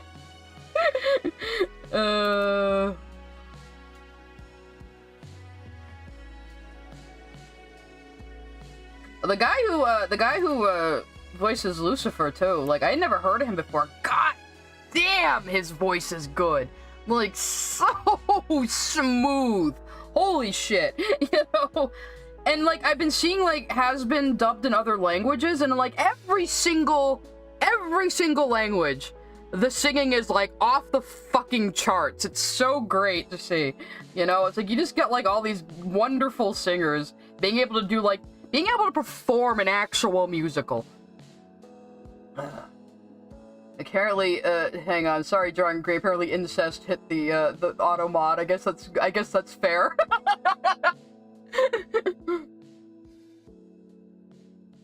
Yeah, right. I mean, I didn't expect to hate Hazbin, but I didn't expect to like it as much as I do. Because again, like I said, from the pilots, I always preferred Hell of a Boss as a premise over Hazbin Hotel. But Hazbin's fucking quality, like, God, it's been so polished.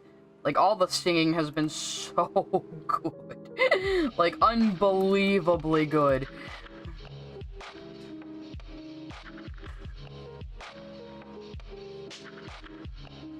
Yeah, right? I was making that joke, too. I was like, not even the first time Keith David's played a cat. I was saying earlier, in case you missed it, like, first time I heard Keith David was as Goliath in Gargoyles. So, that's what I know him from, mostly, and I fucking loved Gargoyles as a kid. And then, of course, I recognized his voice every time after that. So I think I said this last stream, too, but Keith David, he's kind of like J.K. Simmons, where he doesn't really change his voice per role. Like, you can always tell it's him, but he always sounds like different people because he fucking is a good actor.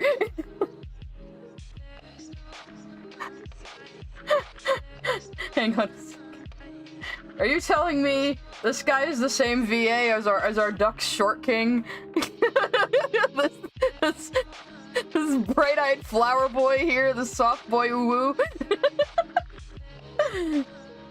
That's like when I found out, like, the badass samurai dude in Yuffie's DLC was voiced by fucking Zenitsu from Demon Slayer.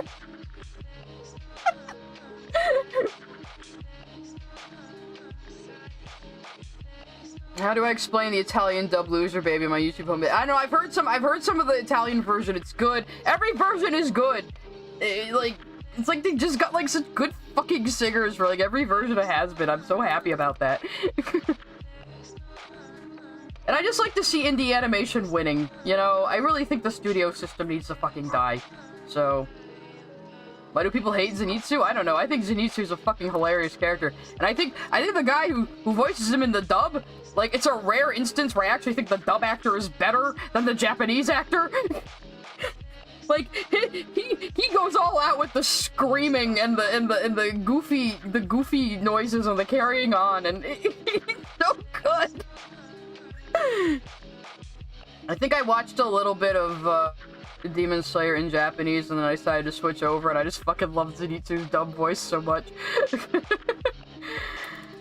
Oh yeah, he's one of the classic haha funny perv characters in anime. Yeah, okay, yeah, fine. You can have a problem with that. It's an outdated trope. But Demon Slayer is kind of a basic bitch of a shonen anime. It's like a 90s shonen. And he's not as bad as some past, like, pervert characters have been. Like, fucking look at anything Rumiko Takahashi has written, honestly. But yeah, you can hate that aspect of him, but I mean, it's clear that Zenitsu's a fucking loser, though. I mean, not at any point are you supposed to take him seriously or think he's, like, a role model. He's a fucking loser.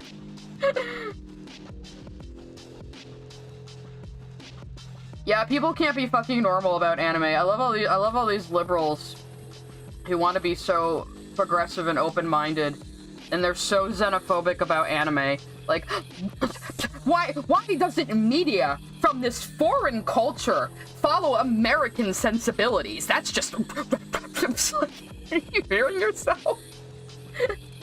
Yeah, like, there is something to be said for fucking cultural relativism, okay? Like, when it's fucking war crimes, no, but, like, there's gonna be some things that people in different cultures just think differently about, you know? For whatever reason, the Japanese think pervert characters are really, really funny. You don't have to like it, but it's a thing they do. And it's a character stereotype / archetype that's used a lot in anime, so, like, fucking get over it. Either don't watch it, or put up with it. So I always point out, like, I'm a pretty big fan of Death Note. Like, I really like Death Note. Death Note is fucking sexist. There's just no getting around it. It's fucking sexist. But I still enjoy it as a work, you know? It's fine. It's just all traditionalist Japanese sexism because it was written by an old Japanese guy, you know? If you can't handle that, then don't read it. But it doesn't mean, like, nobody is ever allowed to read it ever. Or like it. This whole, like, if you like X problematic thing, you are that problematic thing is also just an attitude that needs to fucking die right now. And again, it's just an excuse to abuse other people. No other reason. What anime should you start with first? All my anime recommendations, Jaden, are gonna be like fucking old shit. I'm an old taku. I haven't watched a lot of new anime, to be honest. Everybody's go watch Utena. Let it break your brains. Because Utena had such a fucking low budget, it had to be really clever with its symbolism and imagery, so, like, you could fucking study that show for 30 years, and people have. You know? But the thing about Utena is, like, everyone thinks it's just like, ooh, wee, lesbians, it's an LGBT whatever show. It's like, it kind of really isn't, though. That's like, it's like, it was not even made at a time where, like, oh, we need to have characters for representation was even a thing, you know? Like, I hate that attitude. Yeah, we lesbians!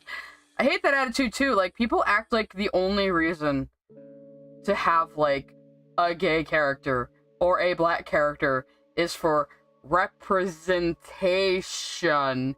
And then they must be a paragon of their kind in order to be allowed to be on screen. And, like, isn't that just tokenism? Isn't that just tokenism all over again? Could you just treat everybody, like, normally and on the same level? Could we do that, maybe?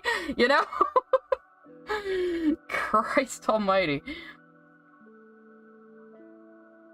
It's like, no, you can't have a gay character on screen unless he's absolutely perfect and a paragon and never does anything wrong, and so Angel Dust is bad gay rep. It's like, he's not even supposed to be gay rep, he is just a gay character.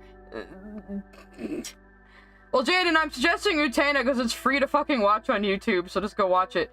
I always shove the subtitled version on people. I mean, I won't judge you too hard if you watch it dubbed, but I really recommend watching it subtitled because it's a 90s dub. It's bad. It's fucking bad. Yeah, Demolition Man Skrill. Oh my god. We should introduce the Zoomers to Demolition Man. They'll either find it offensive or they'll think, like, the sanitized future is a good idea. If you don't know, guys, Demolition Man is a movie starring, was it Denzel Washington and Sylvester Stallone? I think it was Denzel. Demolition Man. Or I'm crazy. No, it was Wesley Snipes. God damn it. Wesley Snipes. Yeah. Why did I think it was Denzel Washington? Actually, Wesley Snipes is a better actor, so I'm glad it's him. No, so it's an older movie about a cop and a criminal who both got, like, put in suspended animation, and the criminal gets out, I guess, and the people in the future don't know what to do because everything's so sanitized. They've, like, never dealt with murder before. Like, the cops don't even know how to deal with murder. Yeah, Wesley Snipes. I don't know why I thought it was fucking Denzel Washington. I'm fucking stupid. I just remembered it wrong. Fucking Wesley Snipes is Blade. Like, anytime I think of Wesley Snipes, I think Blade. He's not allowed to be anything else. I think Blade or Tu Wong Fu, and I think Wesley Snipes. That's quite a dichotomy. Anyway, so yeah, the joke is, like, the future is so sanitized, like, people aren't allowed to swear, people aren't allowed to drink, like, soda pop, you know, anything considered bad for you is banned, so everyone is just, like, really childish and like, don't know how to deal with anything difficult. And this was made in the fucking 90s, you know?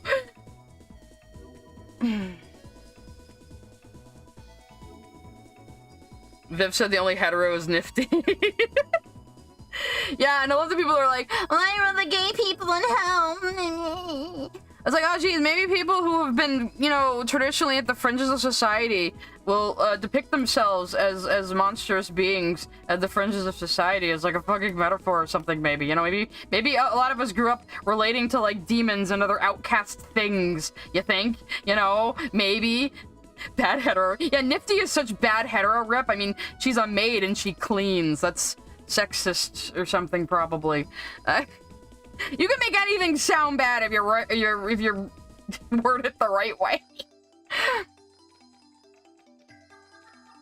Pretty sure Lucy is straight. Oh yeah, he could be.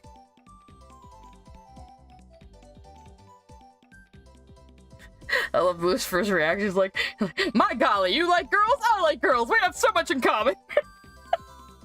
He's just grasping at any straw to relate to his daughter. I love it.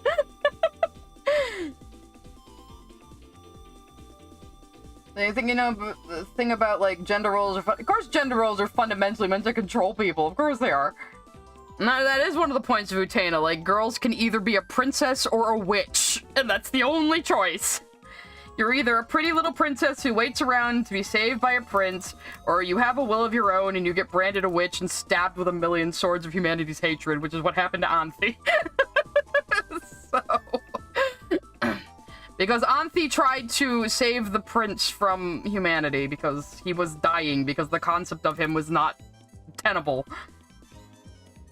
So, her keeping the prince from people made humanity hate her and label her a witch and basically murder her. But again, the thing about Utena is there's no metaphor versus what's actually happening. It's all kind of just blended together. The whole show is abstract, and that's why I don't think Lily Orchid understands it. I don't think Lily Orchid could understand a work that is, like, entirely symbolic with not anything literal happening in it at all, because that is Utena. Nothing is literally happening. Like, even, like, they spell it out for you. Akio has a big projector in his fucking tower that, like, projects the image of the duels and the fantasy fight for the Rose Bride. That's all an illusion. All of that's a lie, you know? But Lily just saw a brown girl being fought over by a bunch of people and said slavery. Because Lily's a fucking idiot. Like, there's no double meaning to fucking Akio and Anthi having dark skin. Like, people will assume that because they project American values onto anime. That's just Chiho Saito's style. She draws swarthy men. It's just what she do. So she just, like, did the character designs, and that's just how she happened to do them. But it also does kind of mark, Akio and Anthi apart in a way, because they're supposed to be, because they're not, like, they don't belong at Otori Academy. They have intruded upon this place and are using it for their own ends. They're kind of demigods in a way, you know? They're not really, but again, nothing is literally happening in Utena. But you can assume, like, everything that happens in Otori Academy is kind of illusory on a certain level. So, yeah, that's what I'm gonna watch Lily's anime list eventually. I will, when I'm going to do another reaction, I will announce it. I promise. I won't just drop it on you guys. I just haven't felt like dealing with Lily again anytime soon, because it hurts my brain, and I need all the brain cells I can get. Yeah, no, you can't have a character with dark skin without it having to mean something. Obviously, drawing with green, you have to have an excuse for a dark person to be there. That's how you be not racist. I just can't. I mean, when I design characters, I don't even think about it. I, like, you know, I go through different skin tones, I go through different looks, I go, you know, it just, whatever.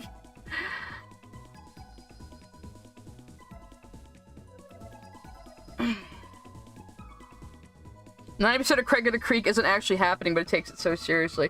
Oh, really, Davis? Is that, like, are the kids, like, imagining adventures when they go to the creek? Because that would make a lot of sense, actually. I don't know much about it, but that sounds really cute if that's the premise. Because that's a childhood experience. You had like the little outdoor hangout y'all went to, right? And you had your little kid adventures, and they seemed like grand things at the time, you know. Yeah, that's a really cute idea. Anyone who grew up like a barefoot child running in the woods has had that experience, I think.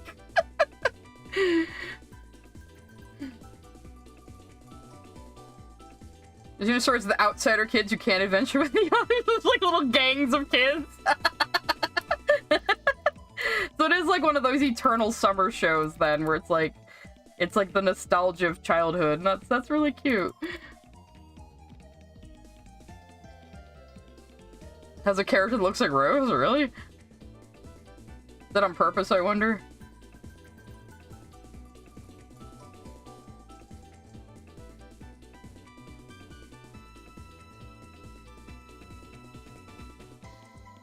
Oh yeah, like,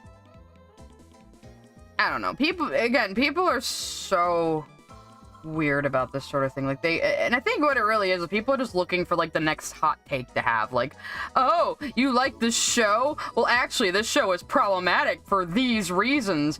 But like, they reach so hard because they want to be that person and get attention for it, and then they just end up running their fucking mouths.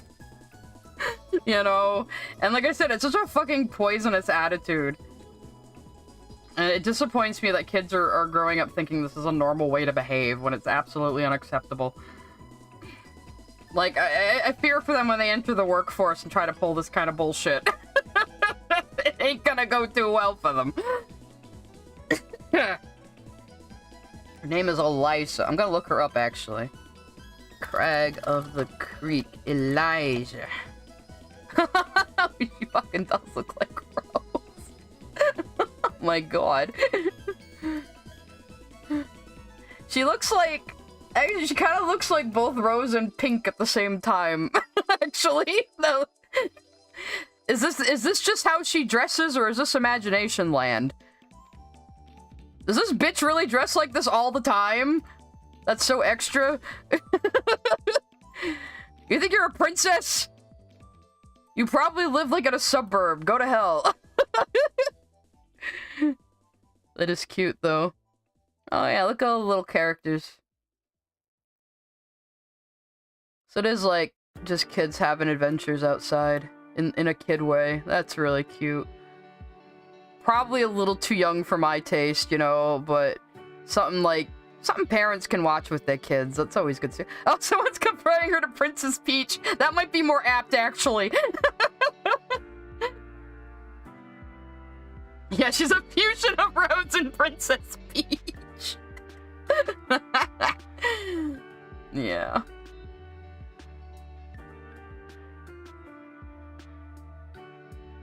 Hello, Undead Master Witch. I am probably gonna go for like another half hour at least. We're having fun today. I'm actually getting some work done. We have some more music from Kind Words playing. I shout this game out too. Kind Words is a cute little game where people write anonymous notes asking for advice, and you can answer them anonymously, and it's very chill, and it plays lo-fi music at you, and somehow people don't grief it. Everyone's nice on it. It's a nice little thing. We were looking at Craig of the Creek. Everyone was telling me about it, about how it's like it's mostly about like kids hanging out in their, like, you know, their outdoor hangout spot, having kid adventures and kid imagination, and I love shit like that. I think it's so cute. Again, probably not a show I would like just, you know, watch casually because it's probably aimed a little young, but I like the premise a lot. That sounds adorable. Didn't they do like a preschool spin-off of it with like the little sister character? I remember hearing about that somewhere. That also looked really cute. I like when there's good cartoons for like little kids that doesn't fucking insult their intelligence, you know? Like, give kids something better than fucking Coco Melon, please. It's getting canceled, of course it fucking is. Probably because I couldn't sell toys because I didn't make good toys. That's what always happens. Would I watch Bluey casually? I don't know. I keep hearing, like, adults really like Bluey and Bluey is good, but I don't know. I haven't had that much of interest in it. I've seen some funny clips from it, though. I mean, I can see the appeal. I can't control what I get into. My tastes are all over the damn place. So what were we talking about earlier? We were talking about The Boys, which I like. Fucking The Boys, like the most hardcore fucking thing I watch. And then, of course, I like Steven Universe. I don't know either. Jessica's Big Little World, that's what it was, yeah. It looked cute. They're canceling that one?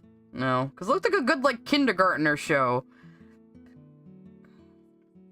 And we kind of need more good kindergartner shows instead of, again, parents just fucking sitting their kids down in front of fucking Coco Melon. Which is, like, actively damaging their brains.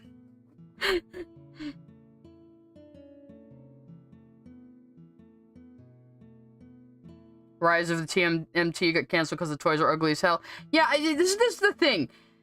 Companies, media companies still have this idea that the purpose of cartoons is to sell toys. Like, you could make merch of other things. Make t-shirts. Make jewelry. Make, like, I don't know, cell phone cases. It doesn't have to just be toys. You know, how often do kids play with toys these days, too, is the question. So I remember, because I watch Clownfish TV a bit, and I remember them talking about, like, Hasbro execs, like, the current Hasbro execs, like, being shocked to learn that there are adult toy collectors. Where the fuck have you been? And guess what? Those are the people with the money, so maybe make the toys look good and worth buying.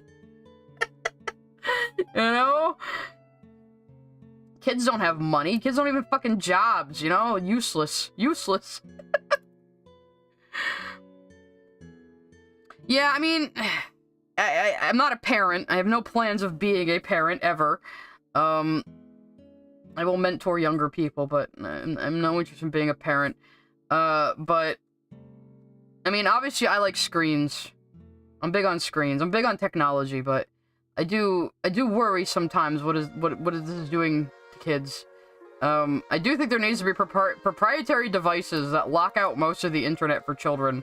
Like, beyond parental controls, like in the OS, lock out parts of the internet so kids can't get around it. You know? Obviously you can't control what other kids are gonna do or show them on their phones, but it's a fucking step, you know? Oh, you can read it on, yeah, you can read it on Tapas. Hang on, let me link the Tapas in the chat while we're at it. That's where I have all, like, the mainline comics. The thing about Switcheroo AU is it's not, like, a continuous comic story. It's more like a series of drabbles and stuff, you know? Because if I was just to rewrite the entire fucking show, I would get bored very quickly. I am kind of like, after I'm done with this big fight comic I've been doing, and the next comic is gonna be Spinel and Jasper's Fusion, which we're jumping like way far in the future for that. But after that, I am gonna pretty much do a single Pale Rose through Change Your Mind. So we are gonna have an arc. And then after I'm done with all that, I'll decide where I'm going with this afterward. I might pivot into, like, a slice of life about Jaspinel. Who knows? Well, it's one of my ideas. We'll see. We'll see. I'm just explaining why the fucking AU is so disorganized, drawing with green. Now, if you go to my Tumblr, though, on the Tumblr, I pretty much upload every little sketch and thing. So, a lot of, like, the extra sketches and stuff aren't on the Tapas. There's a few Tapas exclusive comics, though, because I was doing that for Ink Goals for a while. What else was I gonna say? Oh, yeah, but I still, at some point this year, I swear, I keep saying it, but I swear, at some point this year, I'm gonna upload everything to do with Switcheroo AU on a DeviantArt gallery, so people just have, like, a place to see, like, everything easily, you know, because Tumblr is not the best for going through someone's archive of art. In fact, for a while I thought I was just making like an Imgur folder or something, but I have an old DeviantArt account, so I should probably just use that. I went through and spruced it up a little while ago. Some of my old art is still on there, though, if you want to go look at it. It's under Sai Scribbles now. I changed it. It was something else before. You can try to guess what. I still need to watch Rise. I've wanted to, because the animation is fucking baller. It's so good. I was a little thrown off, though, because people were like, yeah, Raphael is the leader, and and I guess Leonardo's the asshole in this continuity, which is a little strange to me, because Raphael has always been the asshole. I grew up with old school Turtles. I remember fucking Go Ninja, fucking Vanilla Ice Rap. I was there for all that shit. I watched the old cartoon as a kid, and I saw the live action movies as a kid. So they came out in like 1992, 1993, something like that. Maybe 91. So I liked Turtles as a kid. I've seen Turtles Forever. That was pretty funny. That was pretty good. I want to see the Turtles and Batman crossover, because that also looks very funny. But I've been meaning to get around to watching Rise, just because the animation, like, they do so much. Like, they have a normal TV budget, and that they use so many, like, tricks to make it look so energetic and just so fucking badass. It's great. Well, yeah, the style is kind of like, it's almost like old bold line graffiti, you know? It's very much like that. And I like stuff with bold outlines. So it is a bit of that 90s kind of like the fucking, what's it? Moon Girl and Devil Dinosaur. That's also got that kind of chunky 90s graffiti look to it. You know, because I guess that's coming back in style now. Actually, when I get back into Disney Plus, I should probably watch fucking Moon Girl, because it looks awesome. And I fucking... give me all the 90s. Give me all the 90s stuff. Give me. I miss a lot of the 90s aesthetics.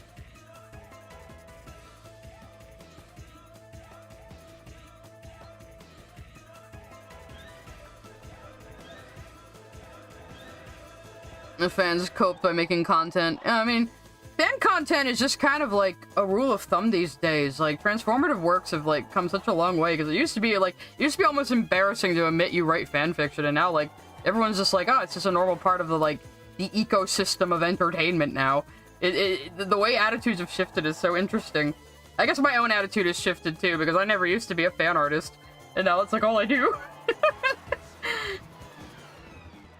A few people remember my old fantasy webcomic. I kind of crashed and burned on that. It was like, again, I mentioned in the video I had that really long depressive period for like 5 years, and so like that's about where I crashed on that, and then I came back, and I was drawing a lot of Dragon Age fan art, and then Steven Universe happened to me, and I don't know what the fuck. That was 4 years later, and here I am. So. But yeah, if I ever go back to my old fantasy webcomic, I would probably change, like, pretty much everything about it. But, actually, I could probably go to my DeviantArt real quick and just show you guys. I haven't been on DeviantArt, so, like, last time I checked DeviantArt, there's like, oh, weird. Okay, so I, like, googled my DeviantArt account, like, the first stuff that came up was, like, a lot of my old Nights into Dreams fan art. That's kind of weird. Okay. I've drawn some Knights fan art. I like Knights a normal amount. So yes, here's my DeviantArt. We're playing Knights. So yeah, I had an old fantasy webcomic. I have drawn action scenes before, everybody. So like, I have drawn action scenes. This was about elves and things. So, again, I wasn't kidding when I said I fucking like drawing action scenes. Oh god, my style is so rough here, though. So this is all original characters and stuff. So, if you want to check that out. Oh yeah, and the old website is on the side. It does not work anymore, so don't even bother. I think part of what made me give up on it, because I had my own website for it, I had a problem with the domain. Fucking Yahoo sold the domain to a different company. I tried to, like, renew the domain with them, and they said I had to go talk to Yahoo, and then Yahoo wouldn't answer me, and then it lapsed, and then a fucking Chinese company stole it. And that made me a little depressed. So... But yeah, if you wanna... Oh, thank you. I don't know why here's a commission I did a while ago of a bug man stabbing a child. I did that in 2011, apparently, huh? But yeah, Tides was my original work. These are my original characters. But again, I would probably change a lot about the story. It was more like character-driven instead of world-driven. But yeah, but yeah, that's a lot of my old art. I had an angel phase, just like, oh, that's another commission I did for a book cover. I also had an angel phase, just like Vivzy Pop. Let me see if I have any of my old angels. I thought I had I don't want to create a new gallery. Get out of here. I don't know how you work anymore. I thought I made a folder for my old angel art. What the fuck? What the fuck? Okay. Okay, let's just go to my all. Because, oh yeah, there's all of Tides right here. So if you want to go read my old fantasy webcomic and then get disappointed when it ends abruptly and never updated again, you can do that. But, so there's your answer for do I have OCs? Yes, I do. I just have not drawn them in a long-ass time. Yeah, those book covers I did. Tides. Where the fuck is the angel stuff? We're getting to like really, some commissions, some chibi commissions I did back then. Oh, there's my angel stuff. So I also had an angel phase. So mine was not as stylized though. So yeah. Now we're getting to the really old shit. Wow. a little trip down memory lane for me. Oh look, see, I did do traditional art a long time ago. So, oops, my full real name is on that. Because I was a bit of a spurg back then. You didn't see that. Not that it's hard to find. Like, these are all traditional. That's traditional ink. These are all traditional. So yeah, I did used to do, like, watercolor and pen and ink. But yeah, so there's my angel phase down here in my DeviantArt gallery. Oh look, there's really old Sai-chan. Really old Sai-chan before I simplified her even more. So there you go. Little trip down memory lane. You can look at my old cringe DeviantArt account.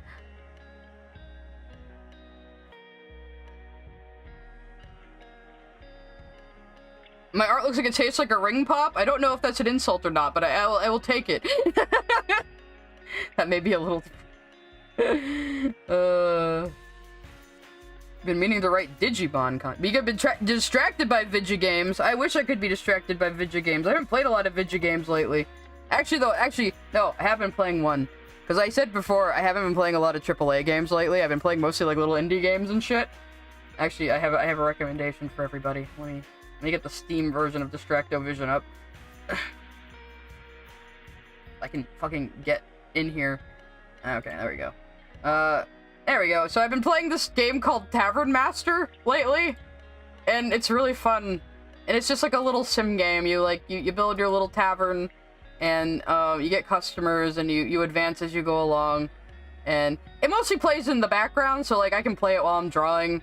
So I let the day go by and stuff. And it's a fun little game. And it's like what? It's like how much is it?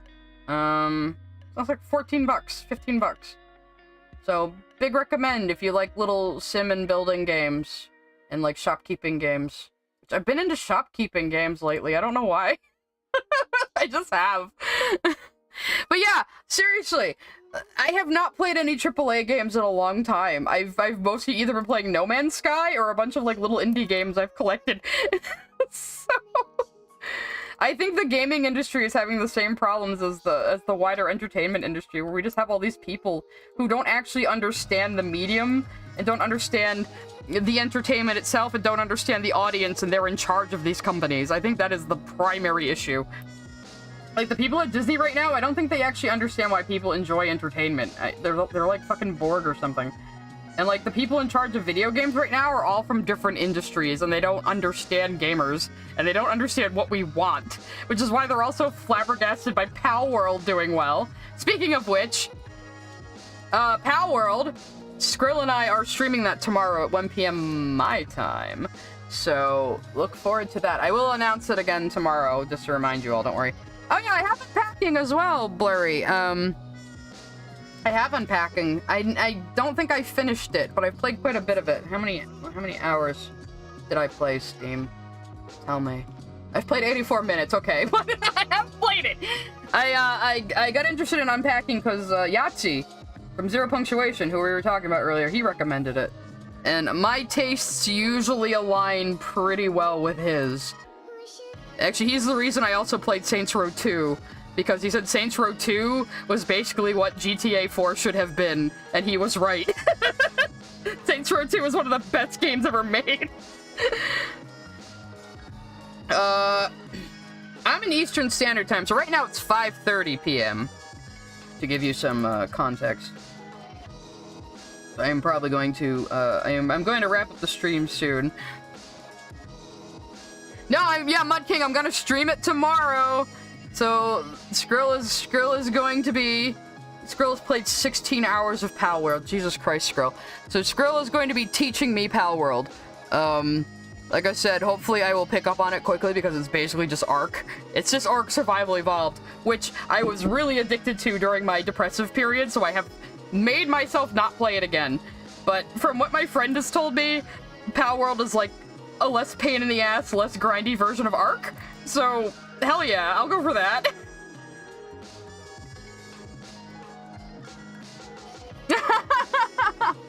That's okay, Carousel. Hey, at least you blocking out my background noise gave you efficient work. If only I had been that efficient. We got some shading done today, at least. Fall World. Are you making fun of how I pronounce things again, Senshini? That's ableist Senshini. Oh my god, I'm gonna cancel you on Twitter. Nah, you can make fun of how I pronounce things. I know I can't talk. I know I can't talk, I say as I stream for like 4 hours every week. And never shut up. Yeah, Saints Row 2, one of the best games ever fucking made. Ever fucking made. I will stand by that statement. It is so fun.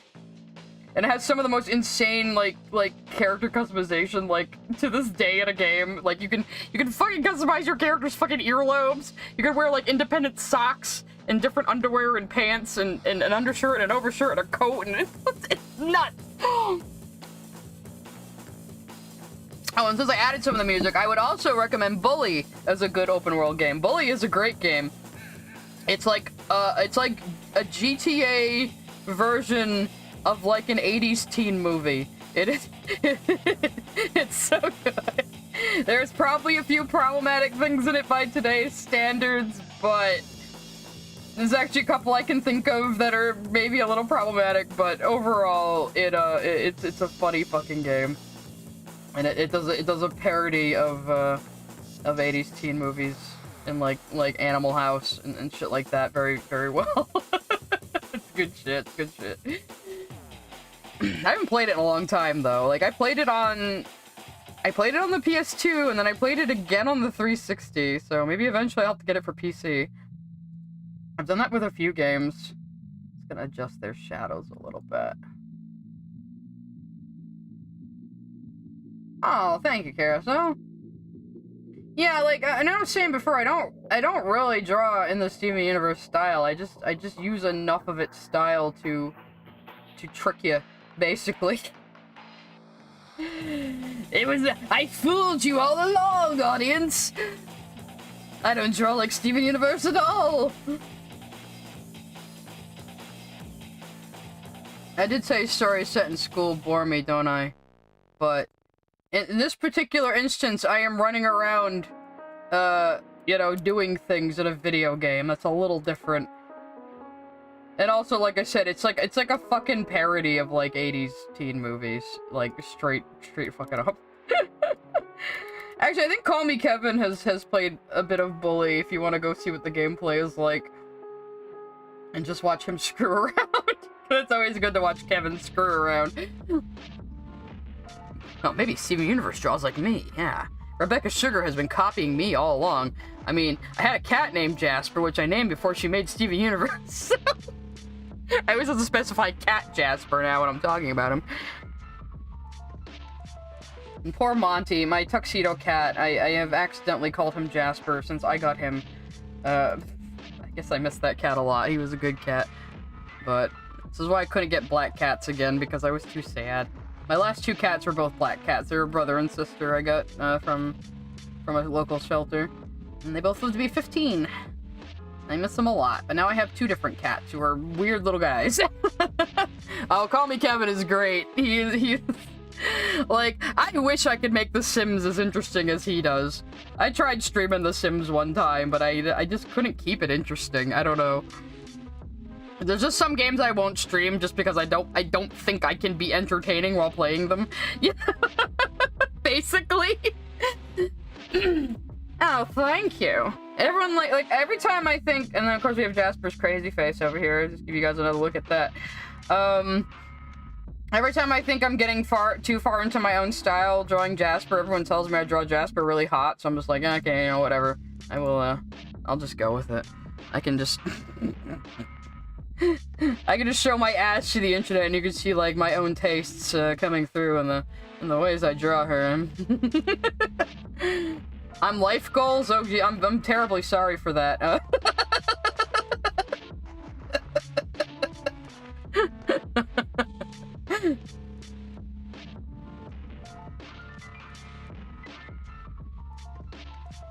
You watch RT Game more than Call Me Kevin? I might have to look up that one too. I was watching Gray Still Plays a lot, but I haven't watched him in a while. I don't remember why. He also did a lot of funny Sims videos. I don't know. I think I rely on my YouTube recommended too much, and it gets me stuck in like patterns of certain types of videos. So I should probably actually look at my subscription tab sometimes. Oh, let me see. Let me see.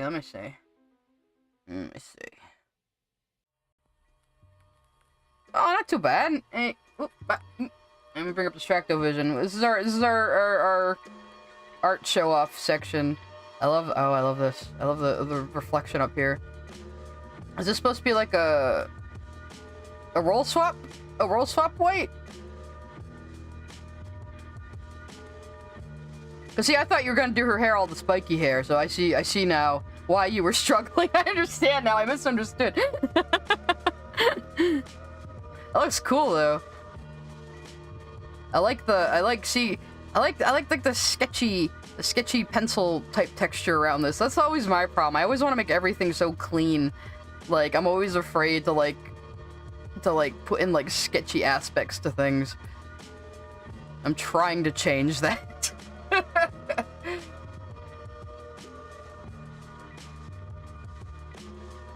My intrusive thoughts telling me to watch a video essay on a topic that's definitely going to make me mad, only for the algorithm to keep showing me similar videos that are even worse. Yeah, I know. It's like, yeah.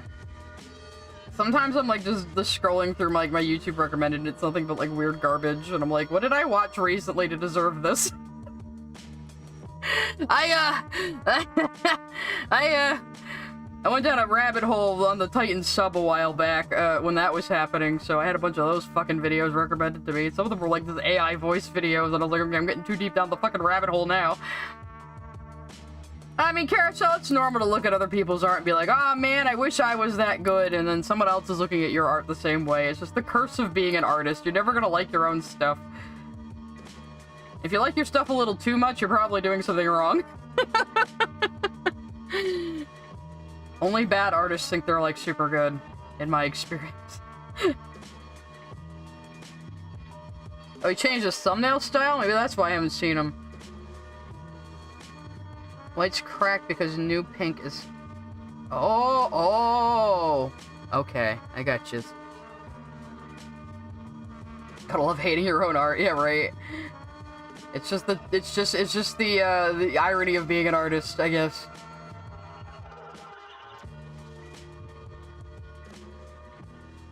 She's about to mention Hollow Knight speedruns.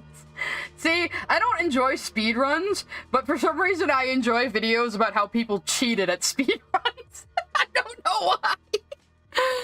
I've never cared about esports, like, at all. I'm sorry. I've never been, like, competitive with video games, per se. I just like the experience. Even though I used to play a lot of fighting games. But I kinda grew out of those as video games, like, developed into, a more narrative medium. Speaking of my favorite video games, we got some more Knights music going.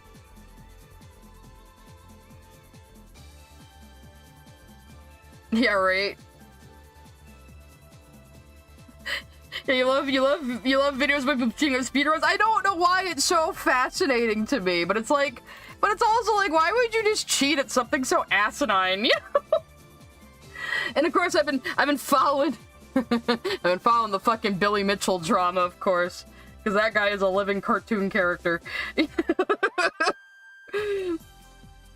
Like, how do you make your entire life and personality the fact that you have a world record for fucking Donkey Kong that nobody could possibly care about anymore?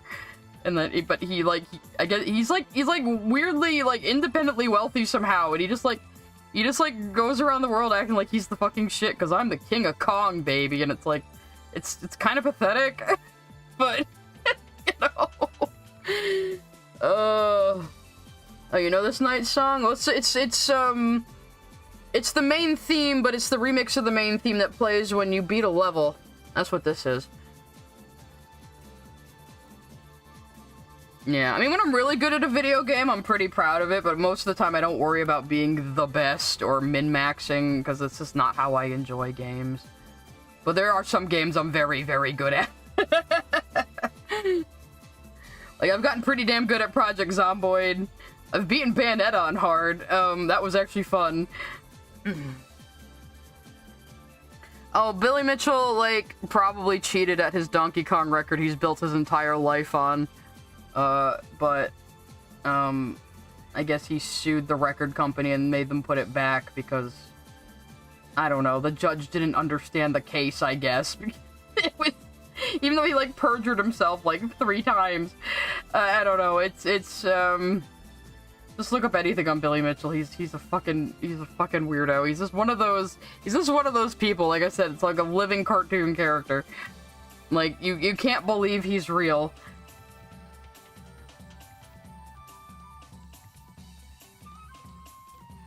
If you've ever seen Pixels, or any footage from Pixels, Peter Dinklage's character was basically a parody of Billy Mitchell. Like, it's so obvious. Like, the movie's dog shit, but Peter Dinklage dressed up like Billy Mitchell is the funniest fucking thing. You gotta go to Diablo 2? Well, good luck with that. My friends got me to play Diablo a little bit a while ago, but dungeon crawlers just really aren't my thing. Alright.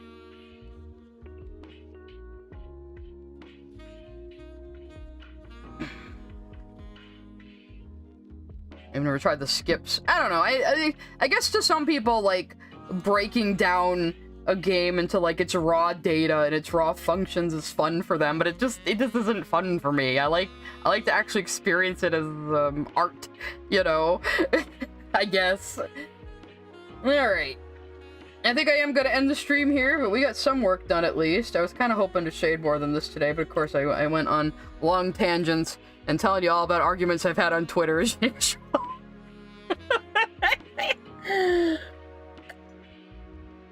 Yes, meet me back here tomorrow, an hour earlier than usual, if you want to see Skrill and I run around Pal World and have shenanigans. And that's gonna be like my test run for getting back into game streaming, basically. And if it's fun, if it does well, if we have a good time and it works out, maybe Skrill and I will try to make this a regular thing. We are in 2 different time zones though, so it's a little hard. But, yep. So, I will hopefully see yous tomorrow. Bye-bye.